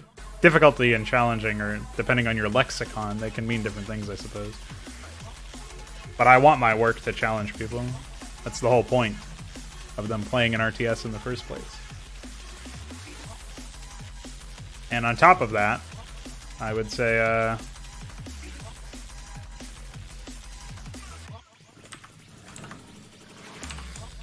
the point of updating the stuff like in Consummate and the older Hydra stuff is, well, there's a few different reasons, right? And it is a legitimate question, since there's tons of things I could be working on, like the other projects that I mentioned the titles for example. But one of the main points is it's to crystallize the current amount of skill that I'm able to demonstrate. And basically provide it's the same reason why you would work it to complete any project. But it's to crystallize the improvements you've had since you released the first version. And it's to... looking for a right term here. Provide an example to yourself, really, of your current caliber of work. And there's nothing that you'll learn more from than actually completing and releasing a product. Now, whether that's, you know, your first custom map that you've worked a long time on and you can't see any other way to improve upon it, you just want to ship it out there and see what happens. Like, that's an example. Of course, by the time you finish a project that's longer than that, you'll probably see ways to improve it. But the idea is to provide yourself with enough of a reason to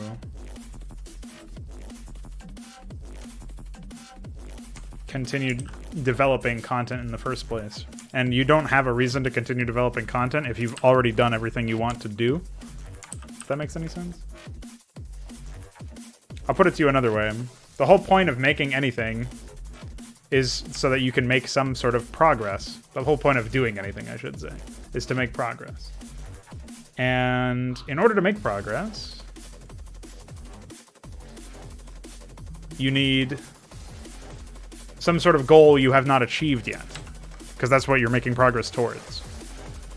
In my case, I've not done everything I want to do with the Inconsummate idea, right? The campaign. I know it can be done better. I've already envisioned how I can do it better. And so that's reason one to work on it. Now, reason two is I haven't released a complete project in 3 years now, since Inconsummate first came out in 2017. I have not released a complete project. And that means we need to, you know, find some, like, I'm looking for like another project to release, right? And releasing a project, like I said, crystallizes your current skill level and shows you where your flaws are as a developer. I almost started placing high mud everywhere. That would have been funny.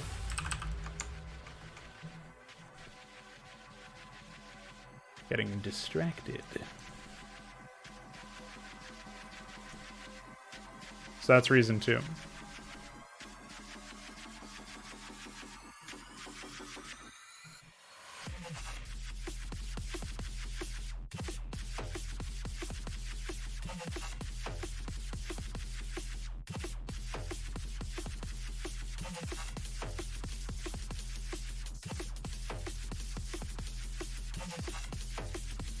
No, don't worry about me thinking you're helpful. Where, as far as I'm concerned, I'm basically forever in your debt for all of the work you've done for me, so I wouldn't worry about it. I'm certainly not worried about it.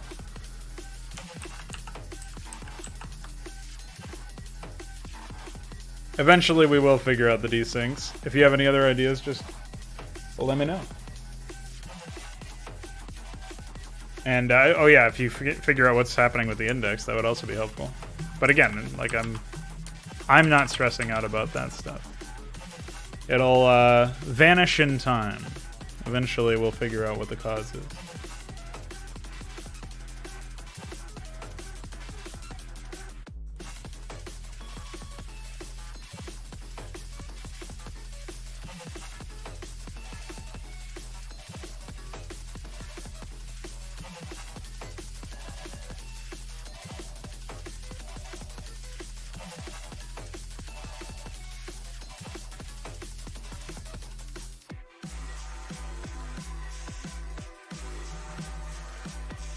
Oh wait, I can't just use mud. Forgot about that. Crystallize, like... Okay, so when I'm saying that making a campaign crystallizes your skill level as a developer, it basically shows... It's like encapsulating it.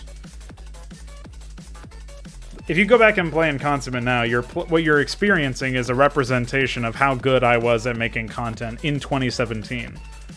If you go and play the new version of Consummate that I hope to release by the end of this year, you'll be experiencing an example, right? A crystallization, a concrete, like, evidence of my skill level, right? An account of my skill level as a developer. You'll be seeing how good I was at making content, because that will show in the end result. Maybe that helps you bridge the gap there of understanding.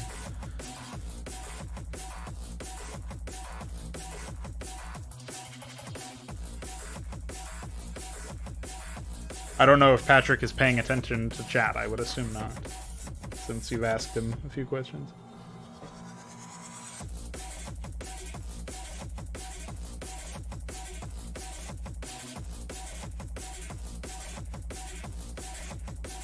So every content developer has a goal in mind when they sit down to make content. And maybe that content is an avenue for them to make money. Maybe it's an avenue for them to get a job. Maybe it's an avenue for them to just improve their skills.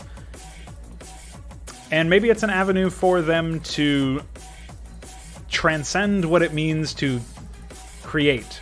Or create something that transcends its medium, we'll say. So these would be like, you know, legendary films or books or TV shows even that challenge the audience to reevaluate what they think can be done within that medium. I want all of the work that I put my name on to transcend what it means to be a custom campaign or a custom project within Starcraft. And eventually when I make my own games, I want those to transcend what it means to be a game. And I want them to, you know, I want all of my work to challenge what people conceive of, what people think you can do with a game. What people think games should even include or not include, right? I don't mean I'm going to make Mass Effect 69 and whatever else and just have like a billion cutscenes. You know, a lot of what I do is going to be a return to the roots. But that being said, I still want to make sure that the content I'm producing is weaponized in a way that will challenge players to improve as players and challenge their preconceived notions of what a game is supposed to offer to its player base. I can also use trees that are put on the dirt. That is true. I do have that asset. I don't really have that much dirt here, though. Just the high dirt over here, and then some edges around.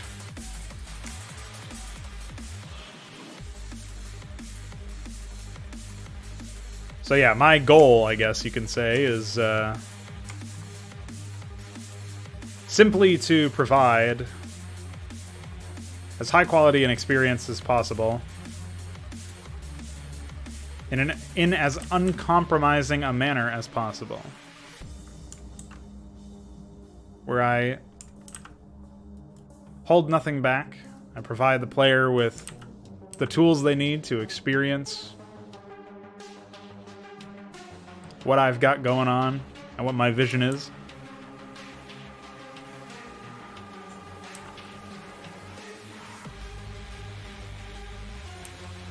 And yada, yada, yada.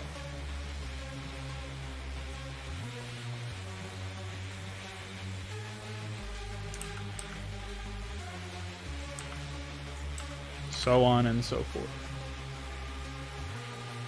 Yeah, DF did a really good job with the Swan.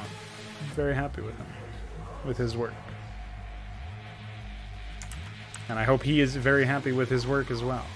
I mean, talk about transcending what it means to be a custom campaign. Most people don't think of brand new environments as part and parcel of a custom campaign, and I hope they start to. I hope that starts to become the expectation, that when you sit down to work on a custom campaign, you start to think, all right, well, I'm working on my custom campaign. What new environments am I going to showcase? Instead of what doodads from the original campaign can I reuse?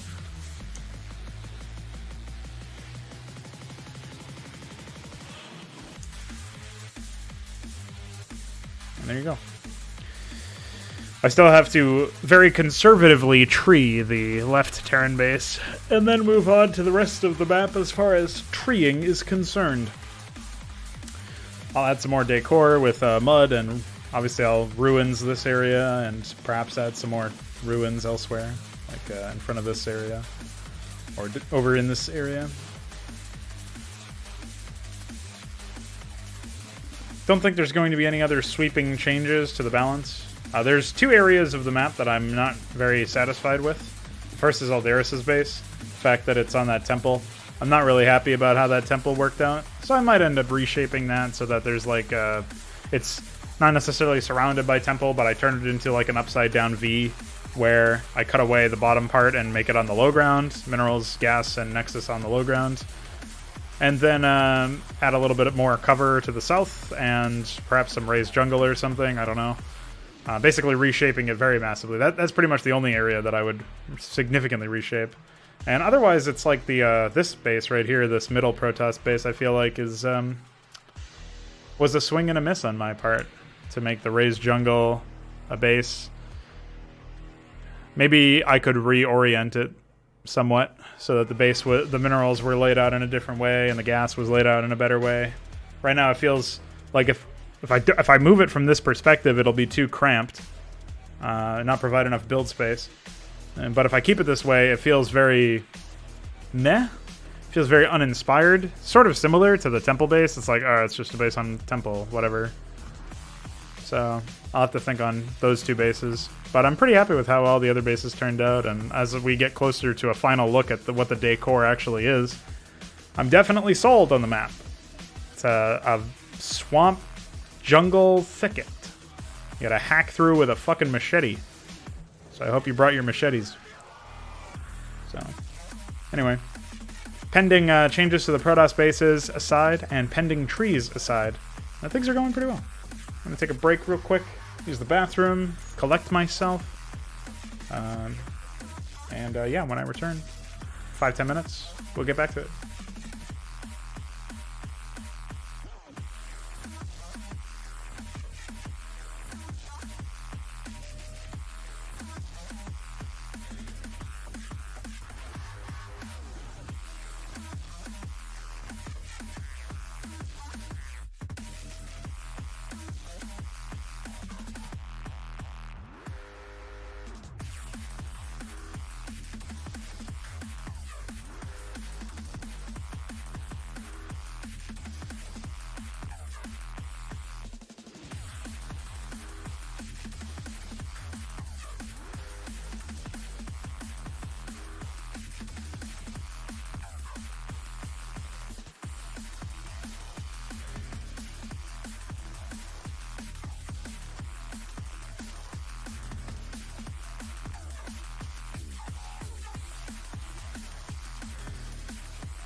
also seemed to slow down.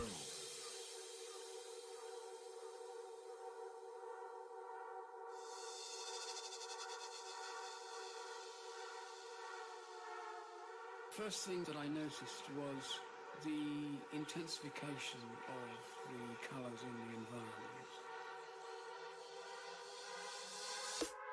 which is another way of saying, I think, the increased acuteness of perceptual data. Then time also seemed to slow down.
live a life of sin.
I live a life of sin.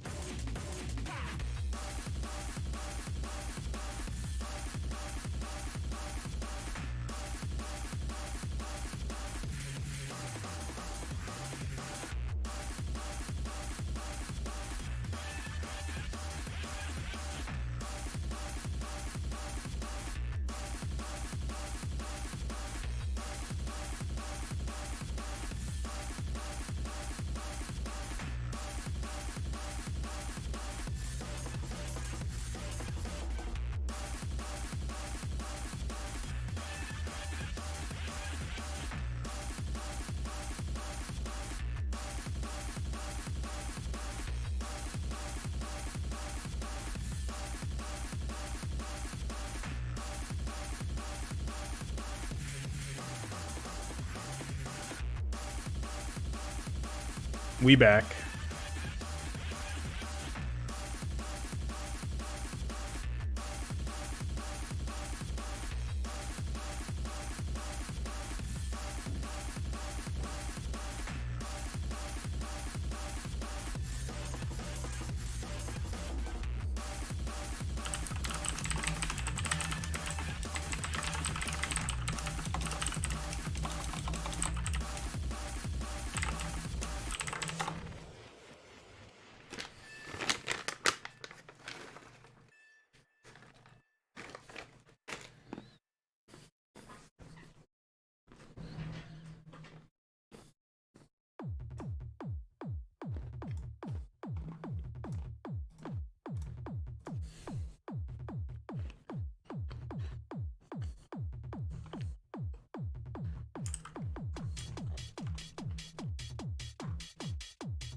Thank you, Connor.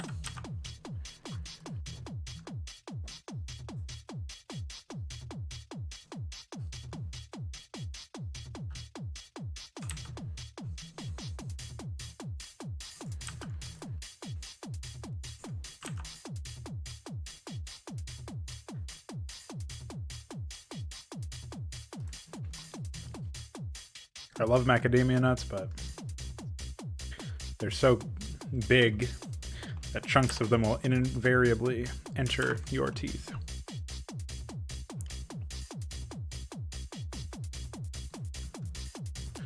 Which then invariably results in you digging them out on stream, embarrassingly. I'm sure that's a very relatable thing that everybody can relate to.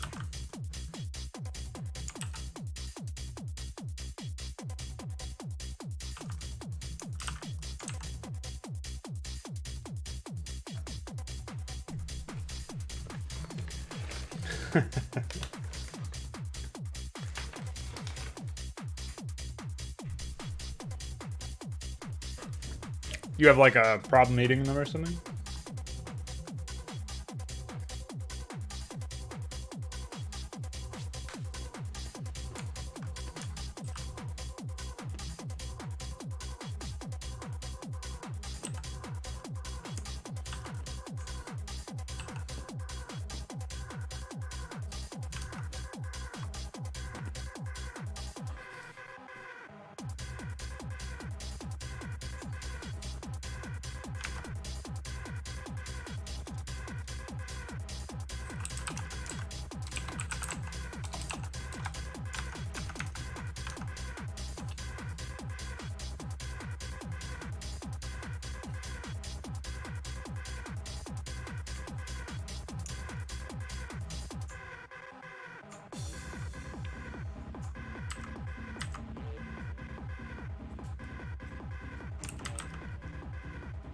Especially now that all the gyms are closed.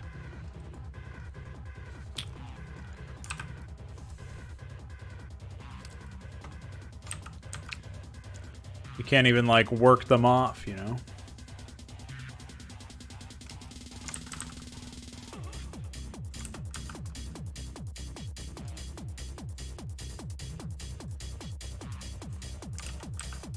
I mean, you could find a way, I'm sure, but...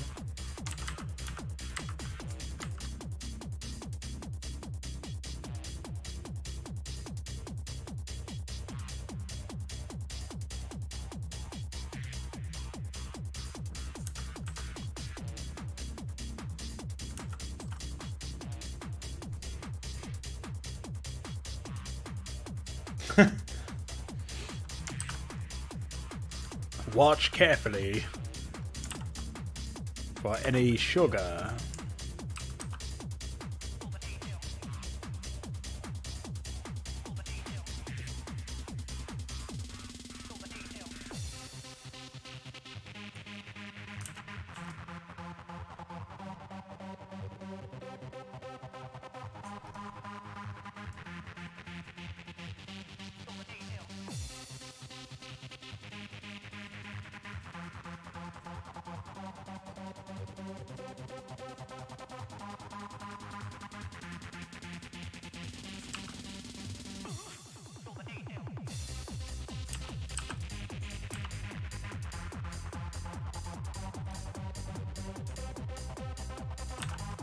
Yeah, sugar is pretty fucking destructive.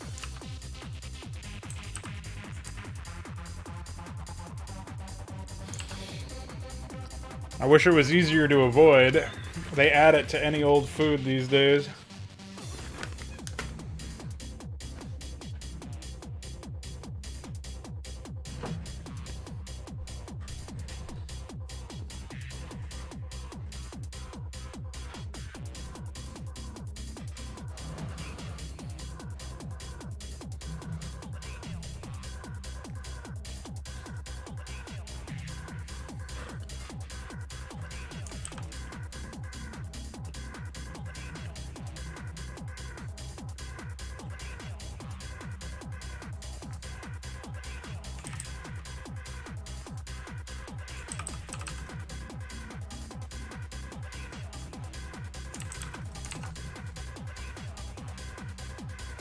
Right. Exactly.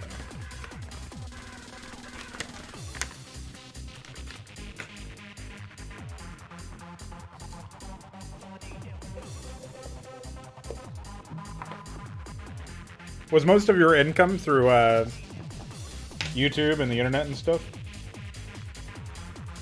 I imagine some of it's gone down at least, but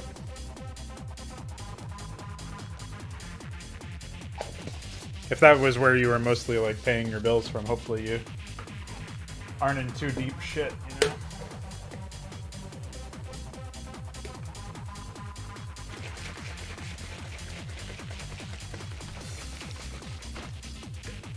Right.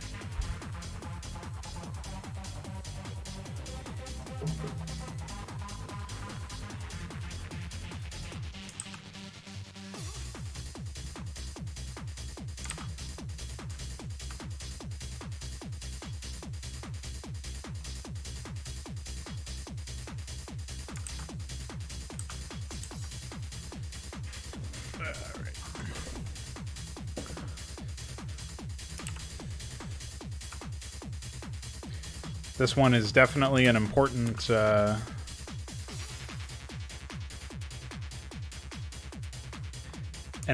place to block buildability, like I was describing before with the concern of getting cannon cheesed out of your natural as the Terran.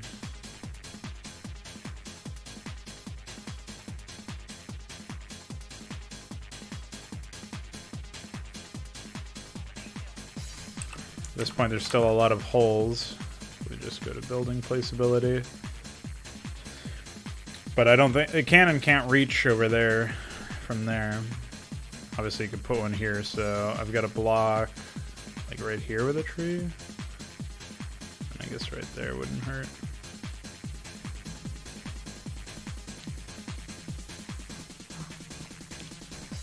I mean, I could just throw crevices over there, but I wanted to keep those for very specific situations.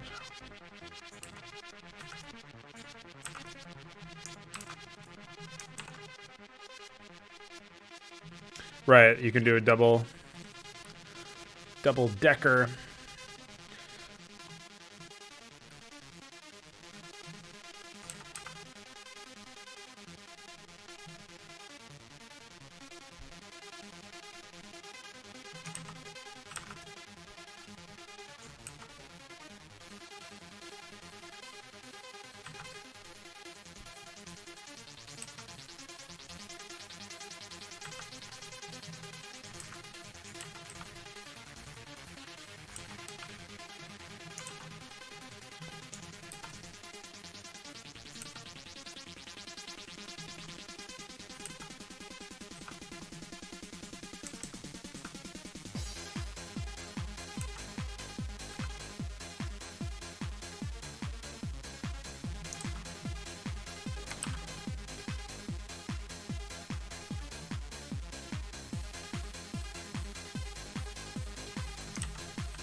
Now, even if you could place a cannon over here, which I think you could do like you can pile on here, cannon there, or pile on here, cannon there, maybe cannon there, but it's like, it's not that useful. You're actually blocking your ability to move around the map, and so I think this is effective enough, even though it's not technically like airtight or whatever.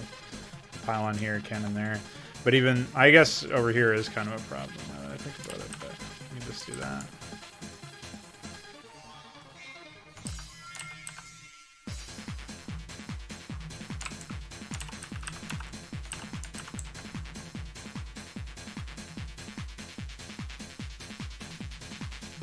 I think it's fine if you have to place goon range dragoons over in this area in order to get the job done, but also just block that off, I suppose.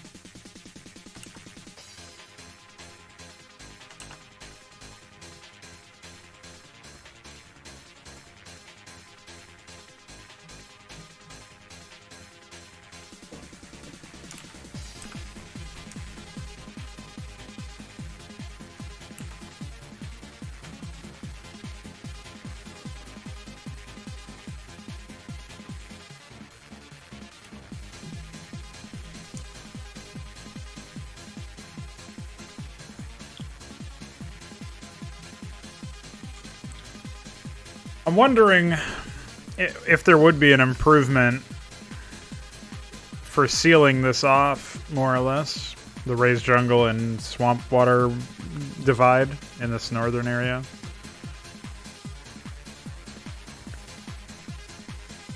Like, what if you actually just situated all of the raised jungle up to this northern pass, and then moved this base up there? You could then, like, open this area up to be more of an open region with some ruins. And I think it would also make it a slightly more defensible position for the Terrans, since it's a little bit closer to that player.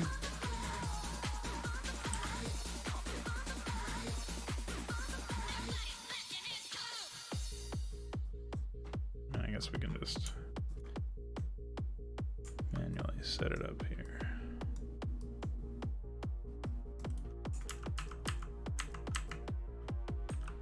Well, maybe that's not the most advisable thing to do.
I think this will actually be better for simplifying everything anyway, because we're no longer going to have the confusion that sets in from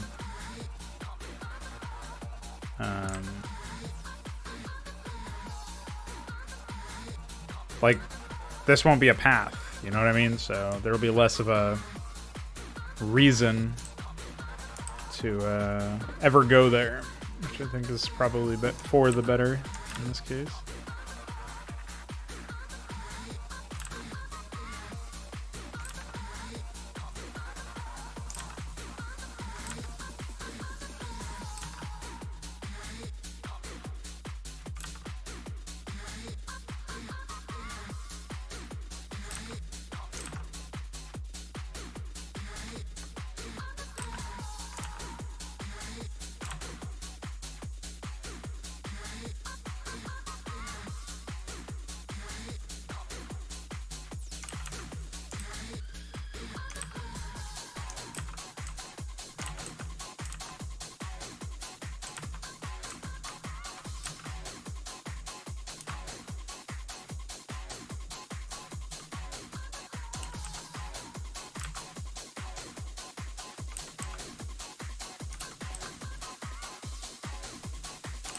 Well, it turns out there was more than just a few sweeping changes left.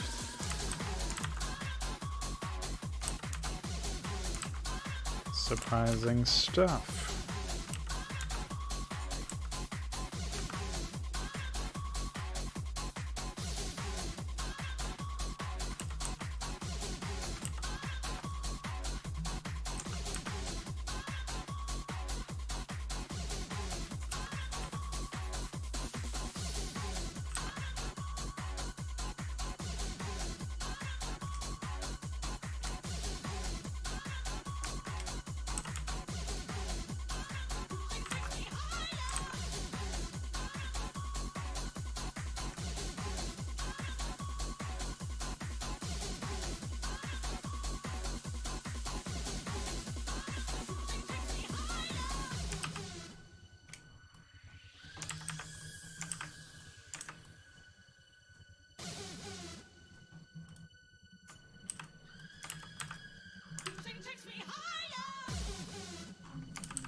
Okay.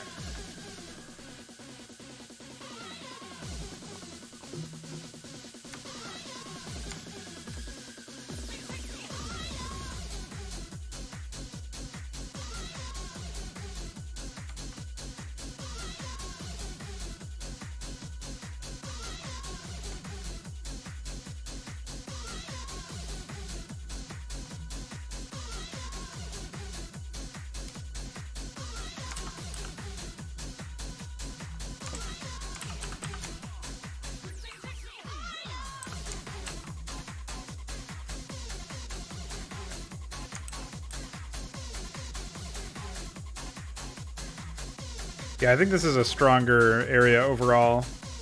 I am wondering if maybe I should open up another ramp down here into this area. If that would make sense. But I suppose one thing at a time here. That'll be in the background while I continue to consider it.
I revisited one of the older campaign missions yesterday.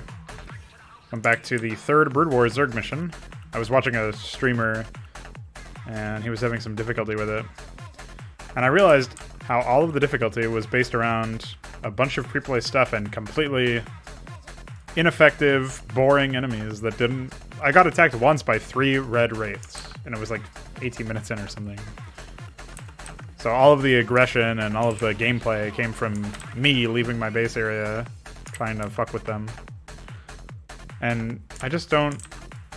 Like, I understand that it's a dated game, but I don't know how that ever passed for an experience. I can see, based on watching these Twitch streamers, of like these people who have never like played the game before, or in this case, the guy had played and had watched but hadn't done a lot of execution. Like he hadn't played a lot himself. He knew some mechanics and he watched some esports, but he hadn't played a lot himself. And so that to me was like, it's educational to see how certain people can get defeated by such maps. But it almost always winds up like, certainly poor decision making on their part or poor understanding of a certain situation, but it's like not a satisfactory defeat. And it's not a satisfactory victory either. It's just like it's like combination hunting, you know what I mean? It's finding the right combo of units and finding the right targets at the right times, and it just feels so empty. That was my sort of retrospective at that point when I looked back on that project. First time in a long time I had played any of the campaign maps. That was my takeaway, really, is that it's just empty.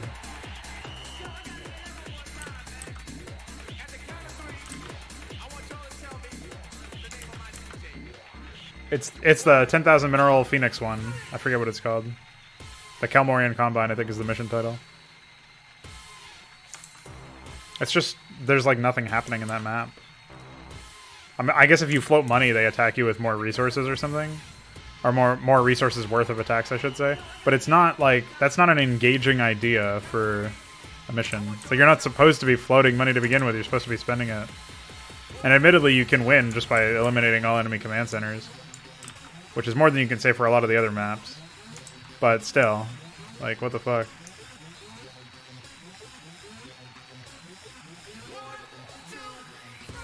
Yeah, static is definitely a good word to describe it. Just nothing going on.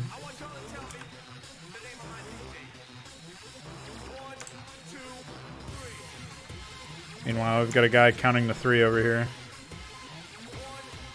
As expected, the simulation wraps up nicely.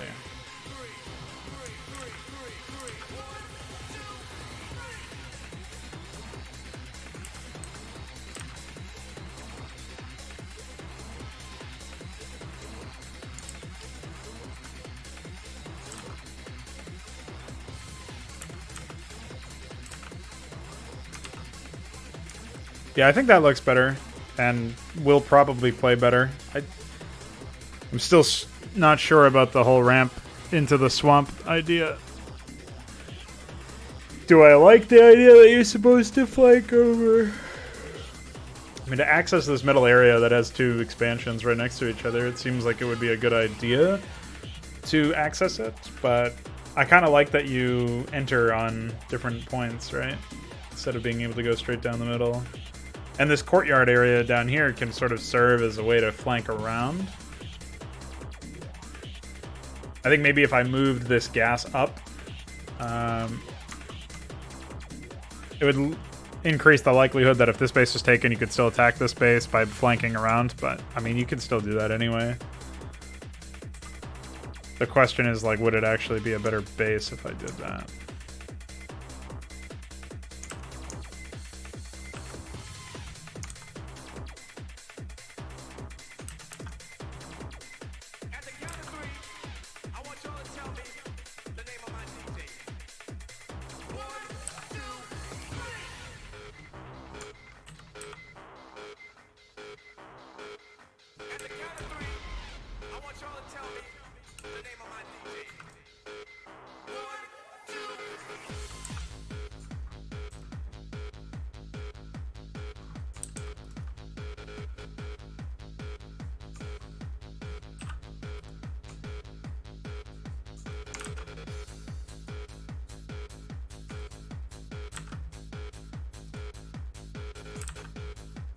I just don't want to risk the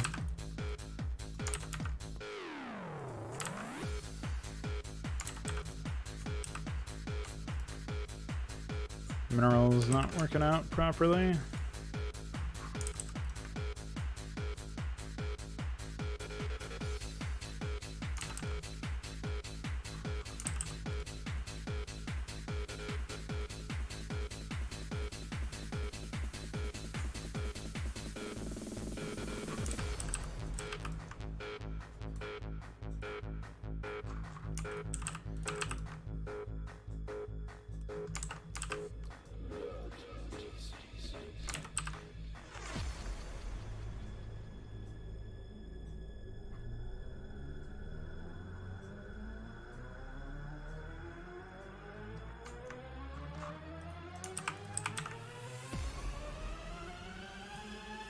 Alright, looking alright there.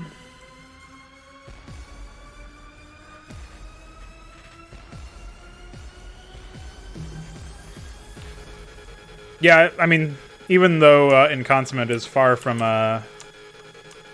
perfect project or anything, I do think that it delivers a better experience than the vanilla campaign. Happy to say that I provided that. And that's like the bare minimum standard of gameplay experience that you should be aiming for as a content developer, I think. Because anything less than... Certainly anything worse than Blizzard's own work is not even... I don't even know if you could consider it an experience to begin with. And anything...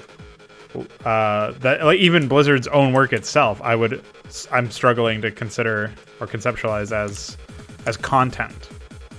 So in order to call yourself a content developer in the first place, yeah, you got to exceed that bar. And I actually think, I mean, I don't know that this would be the most honest way, intellectually speaking, to go about this process. But if you were a developer, say hypothetically you're a content developer and you want to improve your content, holding Blizzard's work in esteem is probably counterproductive. Like, considering their work to be good is probably counterproductive.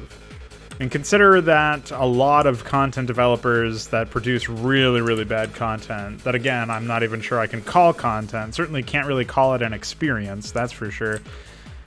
Like that sort of thing, the people who are producing that stuff, right, tend to hold Blizzard's own work in esteem. They tend to respect it. They tend to put it on a pedestal. And they tend to say that it's high quality.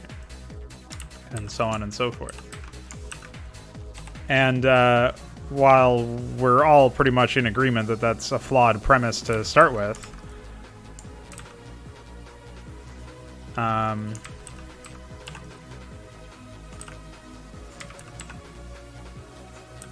I also have to wonder how much of that is related to, like, if they admit that Blizzard's content is shit, then suddenly it's even more damning that they are producing worse than Blizzard tier content, right? It's like it's almost like a weird kind of self-serving apologism, where if you say Blizzard's content is high quality, so of course my content won't be as good as theirs, it absolves you of some responsibility. This is obviously much more of a psychological concern, I guess, and it's hard to pin that down. You know, it's without seeming like you're poisoning the well or whatever, but to me, I do wonder if that has some influence on people's decisions to continue to spout off that started as a fine tool, and you know, this is how content could, you know, high quality content can be made, and yada yada yada.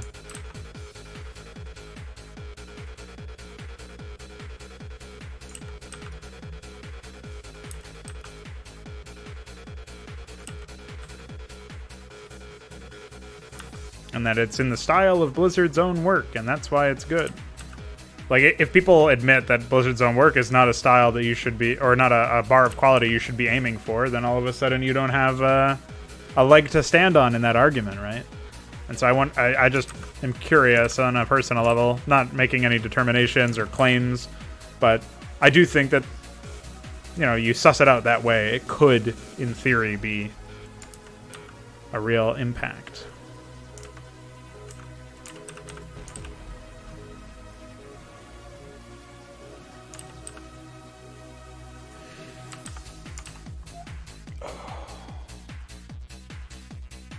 Oh, yeah. No, that's not even what I was talking about in that case. But yeah, I mean, if you imagine a campaign, just like any campaign, I mean, I was more so thinking of like the people who are remaking campaigns, like they're updating Enslavers and the Mercenaries map that recently got updated. Although that's like a multiplayer map, so it's a bit different. And then there's Chris is planning on doing giant updates of old campaigns. It's like, if you're going to be doing this stuff, then you've got to actually have a reason for, like I was saying earlier, you know, every content developer needs to have an actual objective in mind when they sit down to develop some content. If you don't have that goal in mind, then you know you can't really be expected to develop anything, to develop your own skills or to improve yourself as a developer, as a human. You can't be expected to do any of that if all you're planning on, if you don't even have a goal that you're trying to act towards. But certainly not if you're if you have no qualitative standards, if you're aiming to be as quote unquote as good as Blizzard. That should be like your Babby's first map should be as good as Blizzard's, if not better. You know what I mean? Like, that's not a worthy enough bar to be fighting for. It's like, that's a bar of quality that's so low that if you're still aiming for that after making several projects and releasing several projects, then like it's almost like that should be a subconscious expectation, and then your actual expectation or objective should be much, much higher. If that makes any sense. Should be way higher than that. And, yeah. There you go.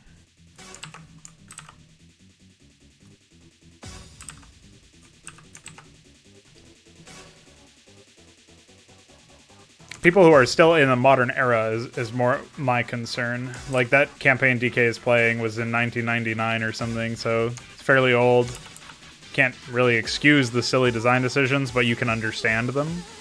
Whereas I absolutely... not only can I not excuse those shitty design decisions lasting into the modern day, but I certainly can't fathom... like, I can't understand why they would be celebrated. That's the problem, is like, I can understand people saying, oh, this is what you would expect. I mean, we can have that conversation many different ways about expectations, but ultimately it comes down to whether or not you gave a shit. And if you're still making content in the style, quote unquote, the caliber of Blizzard's own, using Blizzard's own tools, and not the superior third-party ones that have been around for a long time, that there's no excuse to not use, then you are so far behind the curve that you might as well just hang up the mouse.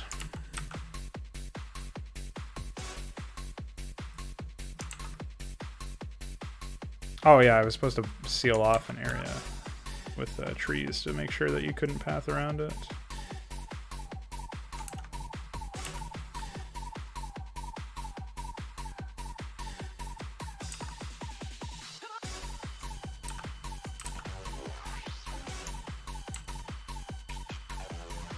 What's up, Simon Plays? I guess Terra and Protoss War is probably one example of that, yeah. That really insane old campaign. Alright, so this is the passageway I was going to seal off. I'm pretty sure you can walk through this. Oh, yes. You can. Not anymore.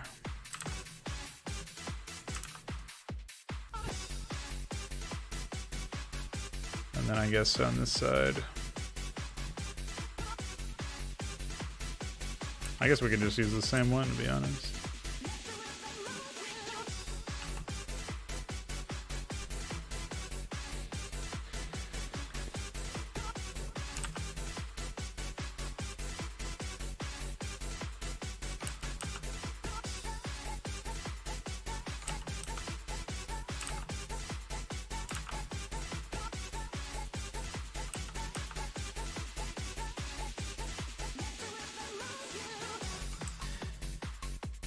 We're getting somewhere. I gotta add a lot more mud and probably some more ruins.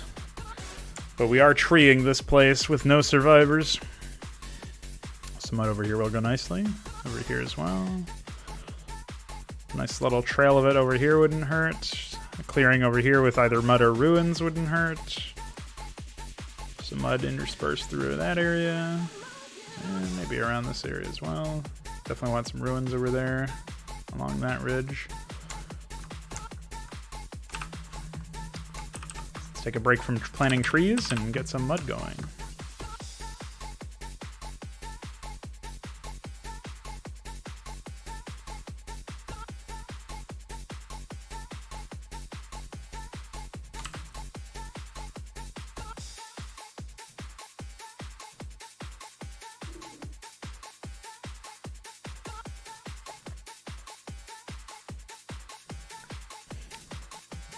Oh, when you realize that this functionality is possible in the game and Blizzard just didn't include it?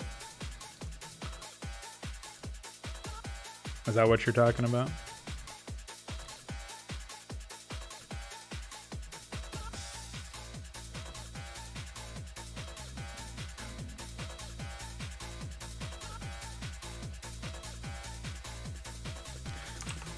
Well,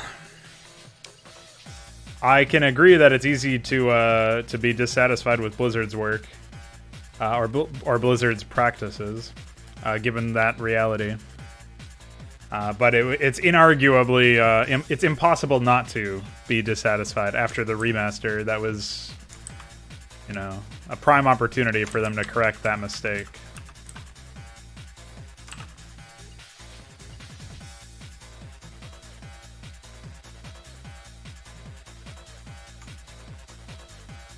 Oh yeah, they could have even thrown in their own text-to-speech or something, honestly. Like, you know, they're used to... what gets me that really should have been included to begin with, there were plans for an AI editor inside the game. Now imagine how much that would have shaped content creation if AI script editing was in like an actual star edit feature. Thus, it would have been an SCM draft feature. Thus, like, obviously you change one thing, you don't know how everything else changes. But imagine, like, what could have happened as a result of an increase in focus and spotlight on AI. You know, had there been something like that. I don't think you can... I don't even think it's possible to... like overstate how important that could have been, how monumental that contribution alone would have made, or how monumental a change that would have made, I should say.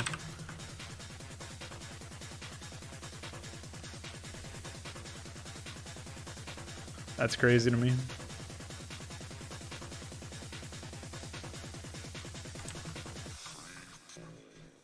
Yeah, they were putting there was an interview on Started from Necron interviewed Bob Fitch, who was the AI designer.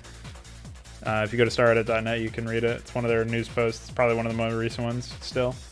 And in that interview, they talk about, Bob Fitch mentions that, you know, there was originally going to be a plan to include an AI editor, and then there was going to be, like, he had envisioned other developers, like modders, or in this case, mappers, I guess, scripters, would be writing their own AIs and, like, fighting with other people's AIs, like, just plugging in the other person's AI and, like, seeing who would win in a certain map or whatever.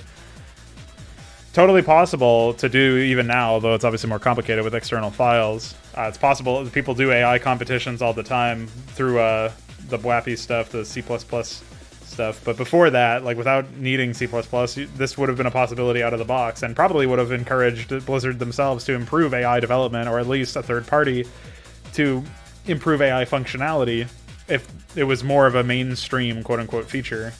And we probably would have had more RTS content as well to play, certainly of a higher caliber with more custom AI.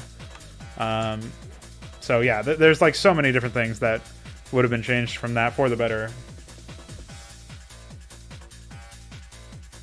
Everything could have happened, yeah, no kidding.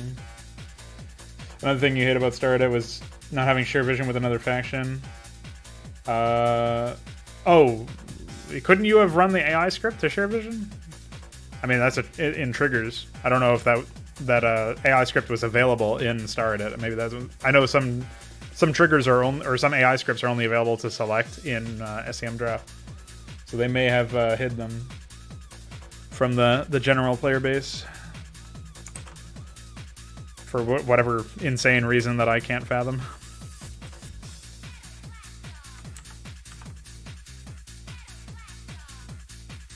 Yeah, I don't see any value in StarCraft 2 personally, but I certainly think that Blizzard, this was definitely within their wheelhouse, I'll put it the other way. Like, it's definitely something they could have put together. You know, it wasn't difficult. They already had planned it. Perhaps there was, some of it was already developed, right? In terms of, like, the AI editor, in this case, is what I'm talking about. So it's just crazy to me that...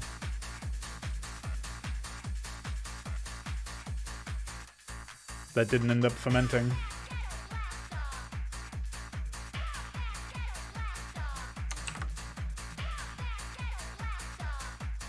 Oh, wow. That's really funny. Well, I guess they wrote in... I'm not even sure if they hard-coded it into the AI for each mission. I don't think they did. I feel like they probably didn't. Because there's an AI script command you can write that I usually do for Hydra, for example. I just write a share vision on instead of doing it through map triggers. Map triggers are more of a soft code way to do it, so it probably would be more sensible for me to do it then in that way. But yeah, like I know Blizzard has the ability to do that, so I don't know why they wouldn't.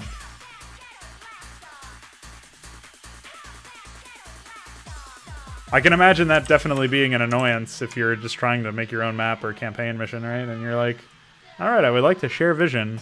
Very simple concept. Why do I need a third-party editor to share vision? Anybody know? Anybody got an answer? No? Oh, okay.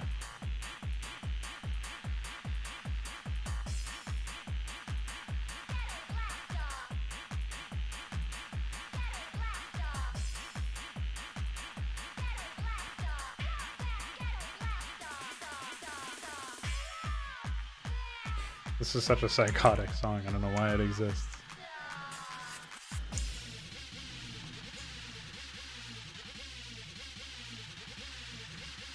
Well, it was pretty much just a Wild West. I think you can look at all of the other content that Blizzard has put out, both before and since Starcraft, and come to the conclusion that Starcraft was a fluke.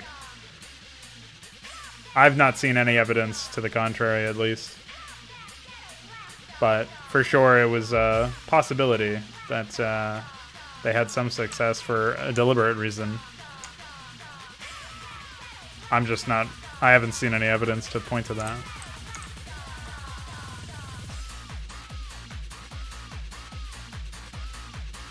Well, they don't need to. I mean, certainly in the modern era, consumers are... Like, you have to realize that people on the Blizzard official forums for the remaster are actually asking Blizzard to add more microtransactions to StarCraft 1. To StarCraft Remastered. People are asking Blizzard, can you please add microtransactions? I would like to buy more microtransactions. Like, in a world like this, developers don't ever have to do anything. They're good. When they can just make money off of whales and stuff. Not a requirement to have good gameplay or good graphics or even an optimized video game.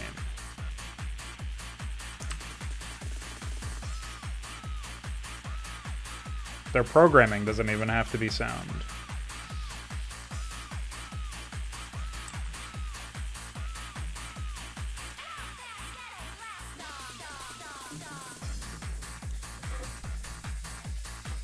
What scared the newbies? I mean, I don't know that it was anything related to a custom map. I don't think Fastos is ubiquitous enough for that, even though it's, like, we all know about it, but I don't think most people who are vaguely aware of StarCraft recognize that as anything. Like, you could tell them, hey, do you know Fastos maps? And they would be like, what? What is that? What is that? What does that do? So I don't think that would be a reason per se. But I do think it's a hard game, right? That's a big reason why it will never be popular. Like, it took off in Korea for a variety of very specific and niche reasons that it's just not even possible to replicate. Like, they were so specific to that country and that country's history at the time and that culture. Like, where they were at in terms of their internet infrastructure and a bunch of other factors.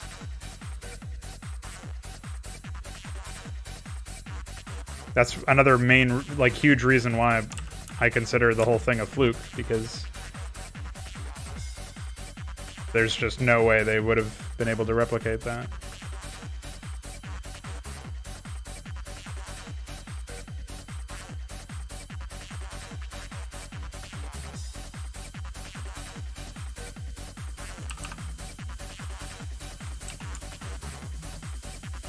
In fact, I'm pretty sure the remaster was in large part made due to the fact that they knew that they could use microtransactions and in the West, and then that Koreans would make up a lot of sales in the East.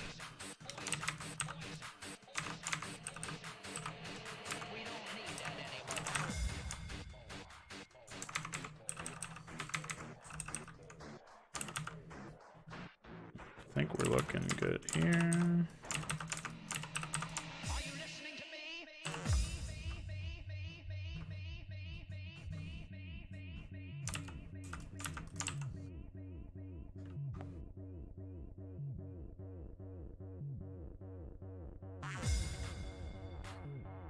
Oh yeah, well, potential new players having to download third-party programs for the sake of like playing mods or something, or custom campaigns will definitely scare them off, as you're saying.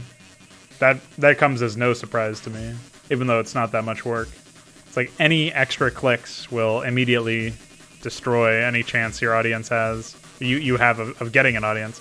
But it's not like there's enough player base for unmodded vanilla Starcraft to make it matter, because if you don't take advantage of stuff like mods that do require you to download an older version of the game, set it up, and then go on from there, like if you don't take advantage of all of that stuff that has to offer, that environment has to offer, then you're not actually going to make anything worthwhile, and from an objective qualitative standpoint. And so it doesn't even matter. There's not nearly enough people that would be interested in playing your vanilla unmodded project. So, like you can't make it worth it. You know what I mean?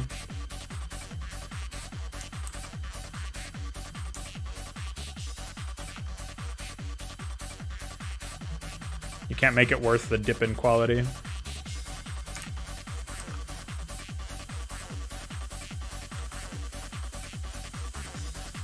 Probably add some ruins over here. Is that area treeless for a time? Oh yeah, I've got to tree the upper part as well.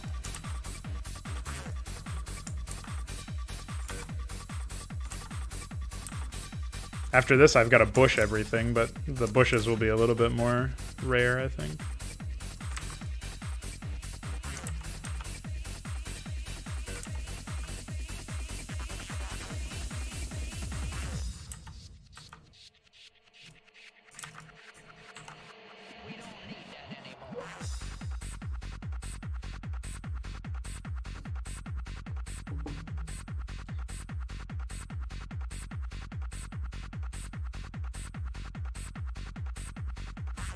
Oh wait, I see what you're saying, Insect. You're talking about mapping, like map editors or whatever.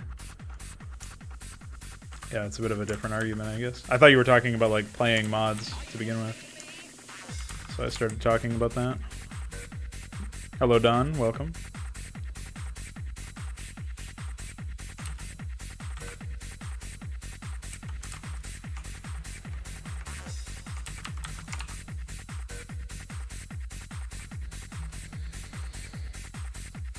Well, the reason why you should care about any developer adding microtransactions to any game is it means that they're at least somewhat taking time and man hours away from things that would actually make the game better and using it to make predatory, shitty, purchasable cosmetics and other miscellaneous shit. If you total out the number of updates that have had new microtransactions in Remastered, and you compare that to the number of updates that actually purported to fix stuff, I'm even giving you the benefit of the doubt and saying it actually did fix stuff, when most of the time it broke stuff. But if you just take the number of things that were actually meant to be maintenance, and you compare that to the number of times that they were just adding more shit you can purchase, the results are not favorable. It may very well be that they have more maintenance and update than money grubbing microtransaction updates, but even if that's the case, like the percentage should be 0. There should be no microtransaction updates. Like these developers do not need to make money in the way that they are. If they just charge a slightly higher upfront fee and actually provide you with content so that you got your money's worth, word would spread. Quality products would rise to the top in a meritocratic fashion. But you don't see meritocracy ever championed amongst game developers, or games journalists for that matter. because they know that they would all go down the shitter. They have no hope and no confidence in them, in their own content and the quality thereof. That's why they use these shitty microtransaction things. It's like, goes back to a conversation we had a long time ago about how, like, Nvidia uses the scumfuck tactics that they use to, you know, torture the numbers and to bribe developers because they're insecure about the quality of their cards. If their hardware was actually good enough, they would be able to float on that alone. They wouldn't need to do all of this stupid bribery and essentially marketing costs, even if a lot of the marketing is unethical. But I would roll it all in and just say they wouldn't need to spend anything on marketing, you know, beyond just announcing their presence. And even then, I don't think it would be necessary, especially now that it's such a ubiquitous name. You could cut all their marketing department out entirely and simply just roll with the punches of trying to design good hardware. And if you had good hardware, word of mouth would cover the marketing angle for you, and you wouldn't need to spend a dime on it. So, in a long, roundabout way, what I'm saying is, if a developer adds microtransactions to their game, they are admitting to you that they are not confident enough that they can make enough money based on word of mouth of how good their game is, and so they are going to spend time away from making updates to their game and shipping updates to their game and actually improving their game and making it more enticing to would-be customers to actually purchase their game. They're going to take time and resources away from that and outsource money on their limited budget towards developers of microtransaction-related code for systems and to artists that will make the microtransactions for them. Like, people say, oh, it's not like an artist for these microtransactions is going to be working on netcode or programming. Well, no, but your budget is finite. So when you're paying somebody to do a job, it's going to take away from paying somebody to do another job. And that's just how it fucking works. So that adage is just made up by mongoloids, I guess. I don't know. But at least I was able to dismiss it for you guys. Now you guys know.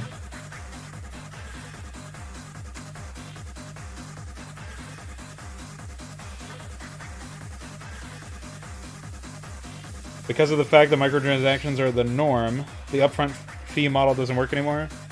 Consider that the number of people that would pay for upfront would be far fewer than 20 years ago when all games were upfront.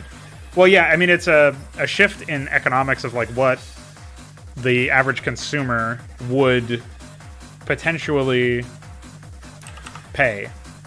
The one problem is some people are living paycheck to paycheck, and so they only have enough money to every now and then dole out $5 on a microtransaction, and that's where free-to-play games even make their money at all, or whatever. So that's like a little bit different than saying, oh, I have to save up and then spend $20 to get this game. Do I think fewer people would pay up front? Probably at first, yeah. But I think over a lifetime, you would see a decent number of sales. You would see a strong enough number of sales to incentivize developers to stick with the upfront fee model and cut out microtransactions entirely. Now, the problem is, I'm talking about developers. I'm not talking about investors or publishers or any of the other, like, AAA meme aspects of their economics. That unfortunately is a reality that makes it so that if they don't make endless growth and exponential improvements to how much money they're raking in year after year, they're considered failures, even if they end up making a very similar amount to what they made previously. If it's not over a certain percentage of growth, then it's considered a bad year. It's considered a failure. So you could make dead even what you made last year, and that's a failure because you're not growing exponentially. Well, eventually you're going to run out of consumers who are interested in your product, so you can't just grow exponentially. It's like an obvious fallacy with that line of logic and that area of business, but people don't observe it apparently. So it remains a powerful force in the games industry. And that also extends to tech industries and a bunch of other areas as well. It's not just limited to games. So I don't think that you would ever see that model that I was talking about with upfront fees and cutting out microtransactions. There's no incentive for actual game developers from in the industry, or rather game publishers or whatever, to do it. And until the investors and the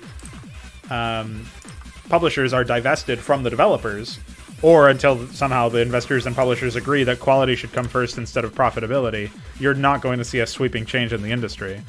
Eventually, I think you'll see more and more developers be able to fund themselves without needing microtransactions or any sort of cosmetics.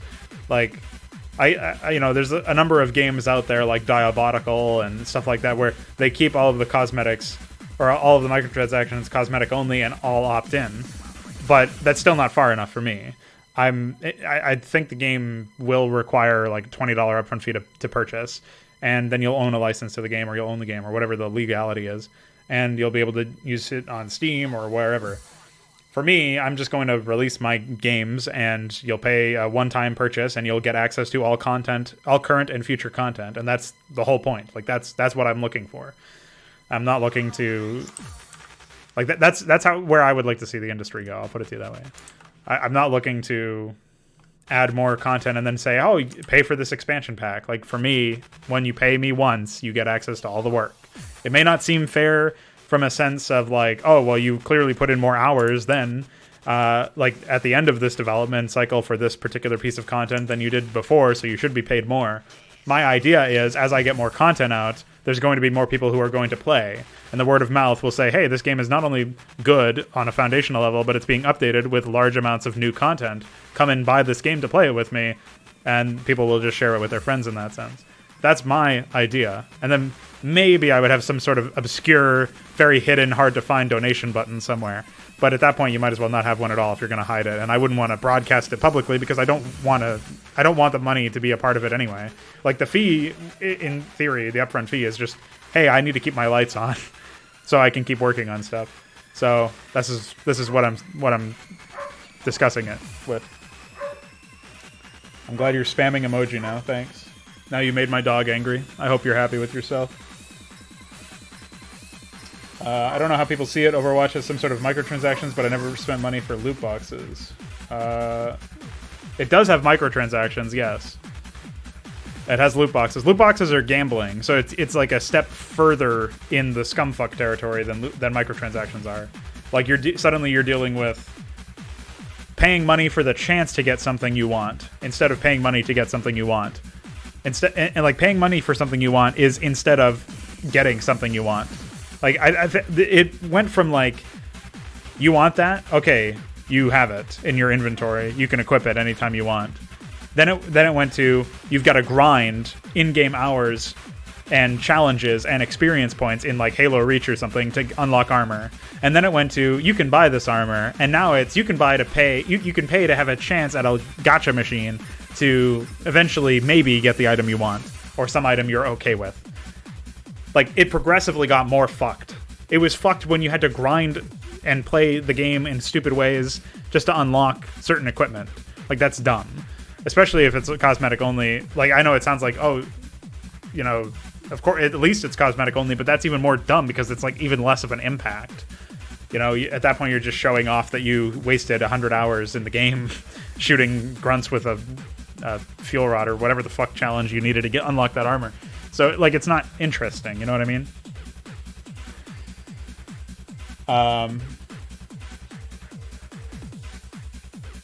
What was I going to say? Did you notice the quality games use upfront fee model are all single player? Doom Eternal, Witcher 3. I would hesitate to necessarily call those quality. I haven't played them. Most games before Starcraft 1's era were mostly single player. Yeah. Well, the reason for that is multiplayer games are much easier to catch on now with the free-to-play microtransaction infested model because you don't have to account for, like, there's no barrier for a player to say, hey, buddy, play this game with me. Oh, sorry, I can't afford it. You know what I mean? Like, that doesn't come up with if it's free-to-play. I still think that onboarding in most of these multiplayer games is horrible. Like, for the longest time, League of Legends had that level thing where you had to get up to level 30 in order to actually be able to play the game. And even then, you've got to grind for champions. I'm pretty sure you still have to grind for champions. At least Dota 2 had a much more intelligent model for that, but that game also had a much higher skill ceiling and a much higher information barrier, so that was a bit more of a natural barrier to the game, which is more like StarCraft, which is more like one of the reasons why Dota will always remain niche, even though in theory it has a very high player base. It's not ever going to be as high as something like League, which is much more casual and has all of like lottery, loot box, microtransaction bullshit that keeps people in an addicted state where they're unhealthily, you know, grinding after this game, trying to unlock new shit. So that enters into a whole different conversation about psychology. So yeah, I mean the reason why you're seeing more multiplayer free-to-play games or multiplayer like small upfront fee and then or subscription or whatever. Like subscription was before free-to-play with World of Warcraft, and the idea is like it's a less of an upfront fee than a typical game. And I think people even sold it as like, oh, you only pay for as long as you want to play, but then they try to make it as addictive as possible so that you would never stop paying the money, and so it ends up being just as predatory as the microtransaction loot box stuff. So. It's not that great. For multiplayer games, you have to not have an upfront fee because you need to obtain a community. Yeah, sort of what I was describing. I've played both Warframe and Path of Exile, and I would say that those games have some severe bugs and issues that have been in existence for way longer than before I even knew the games existed, and are still in existence now. Especially Warframe is like an incredibly buggy disaster of a game on a programming level. And the idea that you're fashioning a game of that lackluster caliber when it comes to something as basic as like being able to perform and being able to have like models that don't glitch out and obvious graphical issues, like that's the free-to-play experience basically. That's like, hey, I'm not paying any money for this game, and it's going to be this shitty just by definition. Also, any game with leveling or items is already shit. Like, you can't actually have a good experience with that game. You can have an experience that is like, oh, well, compared to other games that have leveling and items and, you know, grinding, basically. Like, oh, it's not as grindy. I guess that's cool. But you're not going to get anything quality out of those games, out of that entire genre, basically, because of the fact that I've never seen leveling done right. I've never seen grinding not be the result of leveling or items levels or whatever, like World of Warcraft, Path of Exile, Warframe, and anything that has that sort of thing. Like, what you want is a very clear-cut basis of a rule set, but grinding is for this shit is palatable for developers because it incentivizes people to get addicted and stay playing for as long as possible, so that they like, oh, they always have something to go for. It's an infinite game. It never ends. Like, you can have an infinitely replayable game just by making it good. That's what Starcraft is. I would argue that's also what the older games of Counter-Strike are, and so on and so forth. Yeah, I would say every RPG I've ever played has been terrible, beyond words. I've played a fair bit of them, too, but I haven't played very many of them recently. I will tell you, I did play Path of Exile within the last few years. The main problem with that game is that you never actually want to invest in anything early game. You're always hunting for late game or quote-unquote end game, but even end game is forever, right? So you're always grinding. You're always in a state of grind. You're never in a state where you feel like you've mastered the fundamentals of the game enough. You're always progressing towards something that is in theory better, especially if you're playing multiplayer and trying to play PvP, which I never really engage with in any of these games. Because invariably there are people who are no-lifing it way harder than I ever could, let alone would. And then it's not a very fun experience. Whereas at least if you compare that to something like StarCraft, there's no grinding. Bless me. Never mind. So there's no grinding. You know, you grind out knowledge, you grind out the information barrier, but that's where you can track a personal improvement, and it's all on you yourself and not some random number generator behind the scenes, unless you're fighting on ramps, in which case you wish that you were playing Hydra, which won't have that, and so on and so forth. But yeah, like, there's no RNG behind the scenes of like what units are going to pop out of your building. There's no RNG of like what enemies are going to drop. There's nothing comparable to the Path of Exile RNG system. There's nothing comparable to loot. There's nothing comparable to any of that. The whole point is you've got your opponent and he's responsible for every mistake he makes, and you've got yourself and you're responsible for every mistake you make. And the longer you maintain that responsibility, and the more you accept that, I won't say the game becomes easier, but it becomes a lot easier to mentally like conceptualize the challenge. The challenge in Path of Exile is getting to the next breakpoint where your items are going to start one-shotting everything, or your abilities are going to start being even better. You're basically twinking out your character as best you can, usually following a guide, which is the least interactive any RPG can ever be, is when you're following a guide. The whole point is that you're trying to express your own personality, so when you start following guides, that goes out the window because you're following somebody else's personality. The only thing that's going to be different is your own expression. You can say that there's a similarity there between StarCraft and Path of Exile insofar as build orders are kind of like following a guide. But the game has so much more mechanical depth than Path of Exile, and it's so much more about mechanical execution that you can't account for using RNG, again, unless you're on ramps, that it's distinct enough that it still matters how well you execute on it. And there's so much more to learn to execute as good as the pros do that it doesn't even really follow suit as a comparison. On a very surface level, I can see a comparison there, but it doesn't end up following suit the same way. And even then, I do believe that there should be a sufficient number of build orders in a game that can be viable so that you don't always have one result for each one. That maybe, yes, you should learn a lot of them, but you can make sufficient changes in your system. That's why I view StarCraft as the glass ceiling of RTS, because it was balanced horribly, and the only way that they achieved any sort of imperfect balance was through maps. I think it should be balanced for like a multi-series, like best of X, best of 3, best of 5. At a professional level, even higher, best of 7, best of 9, best of 12, or what was it, best of 11, best of 13. Some crazy amount of games. I don't mind like large numbers of games. And I don't mind the idea that you balance the map pool at the time around like, all right, well, these maps are good for Terran, these maps are good for Zerg, these maps are good for Protoss. We'll have a pick ban for map veto, and we'll eventually get into the game. And, in theory, you've got enough maps that are T-sided, that are Z-sided, and that are P-sided in the pool at the end of the map pool, map veto, that you can account for that, right? But that being said, it's a very different experience playing Brood War than it is playing Path of Exile, because even when you're following a guide in Path of Exile, and that dictates a lot more about there's much less that you can do to set yourself apart in a gameplay sense from somebody else. You can make some small changes to the guide, but then you're probably lowering efficiency because it's such a solvable existence of a game. Whereas you can't solve Brood War in the same way because of the amount of micromanagement that would need to be achieved. You'd literally need to be an AI at that point.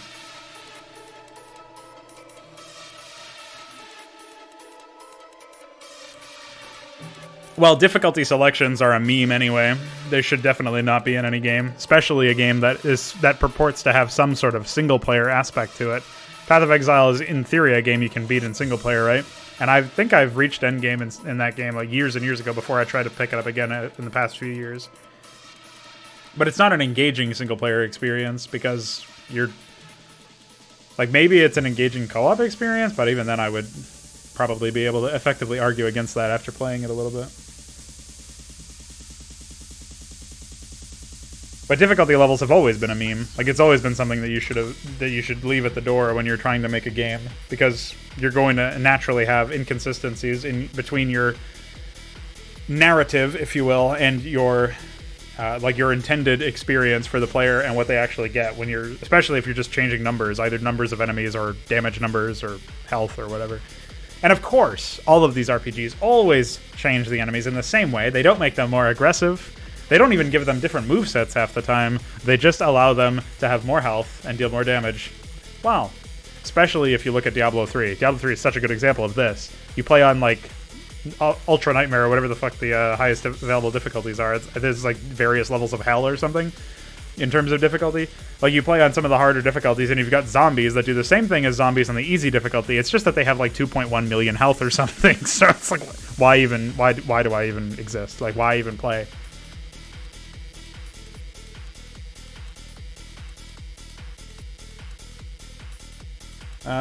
Pretty sure Brood War is the only thing we can play for Fraud Night now. Enough of us have tried and dropped Counter-Strike. We could try to play an older version of Counter-Strike. It might be more fun. But I wouldn't put money on it.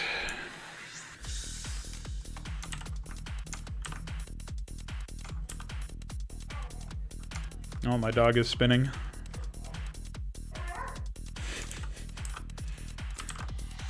My dog is very mad about microtransactions. He wants to remind you to not buy microtransactions.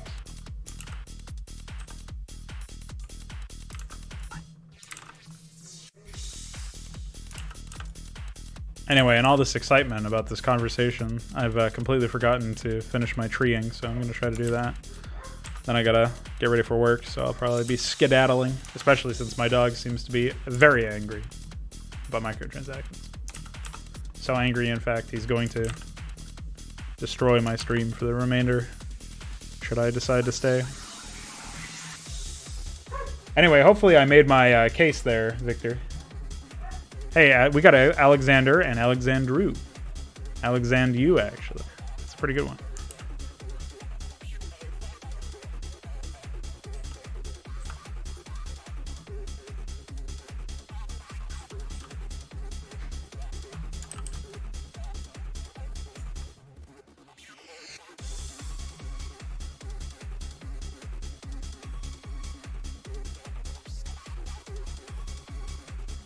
Anyway, if you have any game recommendations, Alexander, certainly post them. But I'm not quite sure what any of them would be. I don't have any off the top of my head that I can hand you.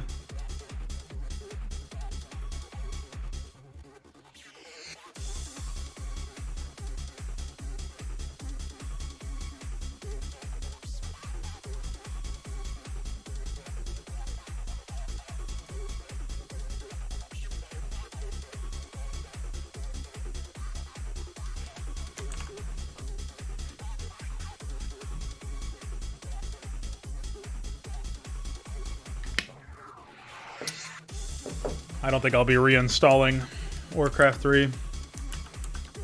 I mean, apparently I can't even do that without an external link anyway. Not that that would necessarily stop me, obviously. That would make me a pretty funny hypocrite if I was like, I'm not downloading a third-party program after all of my railing against the people that refuse to do that. In Starcraft. What a disaster. What a dog disaster. Well, I didn't tree the upper part of the map, but...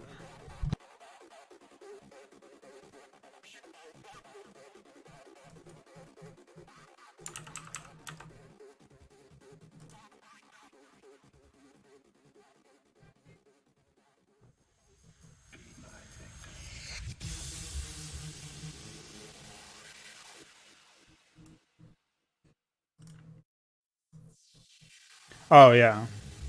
I wouldn't even know where to begin with Dota 2. I think I tried to play it a long time ago. Back when I was into League as well. I was like, oh, I'll try the more hardcore version of this.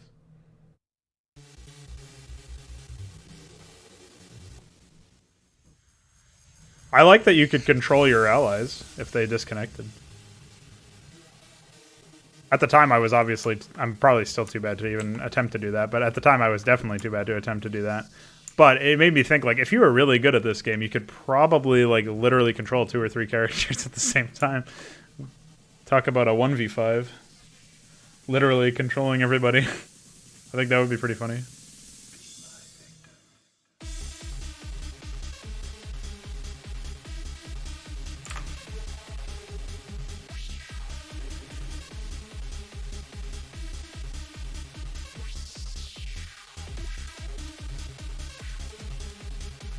I'll do it this way.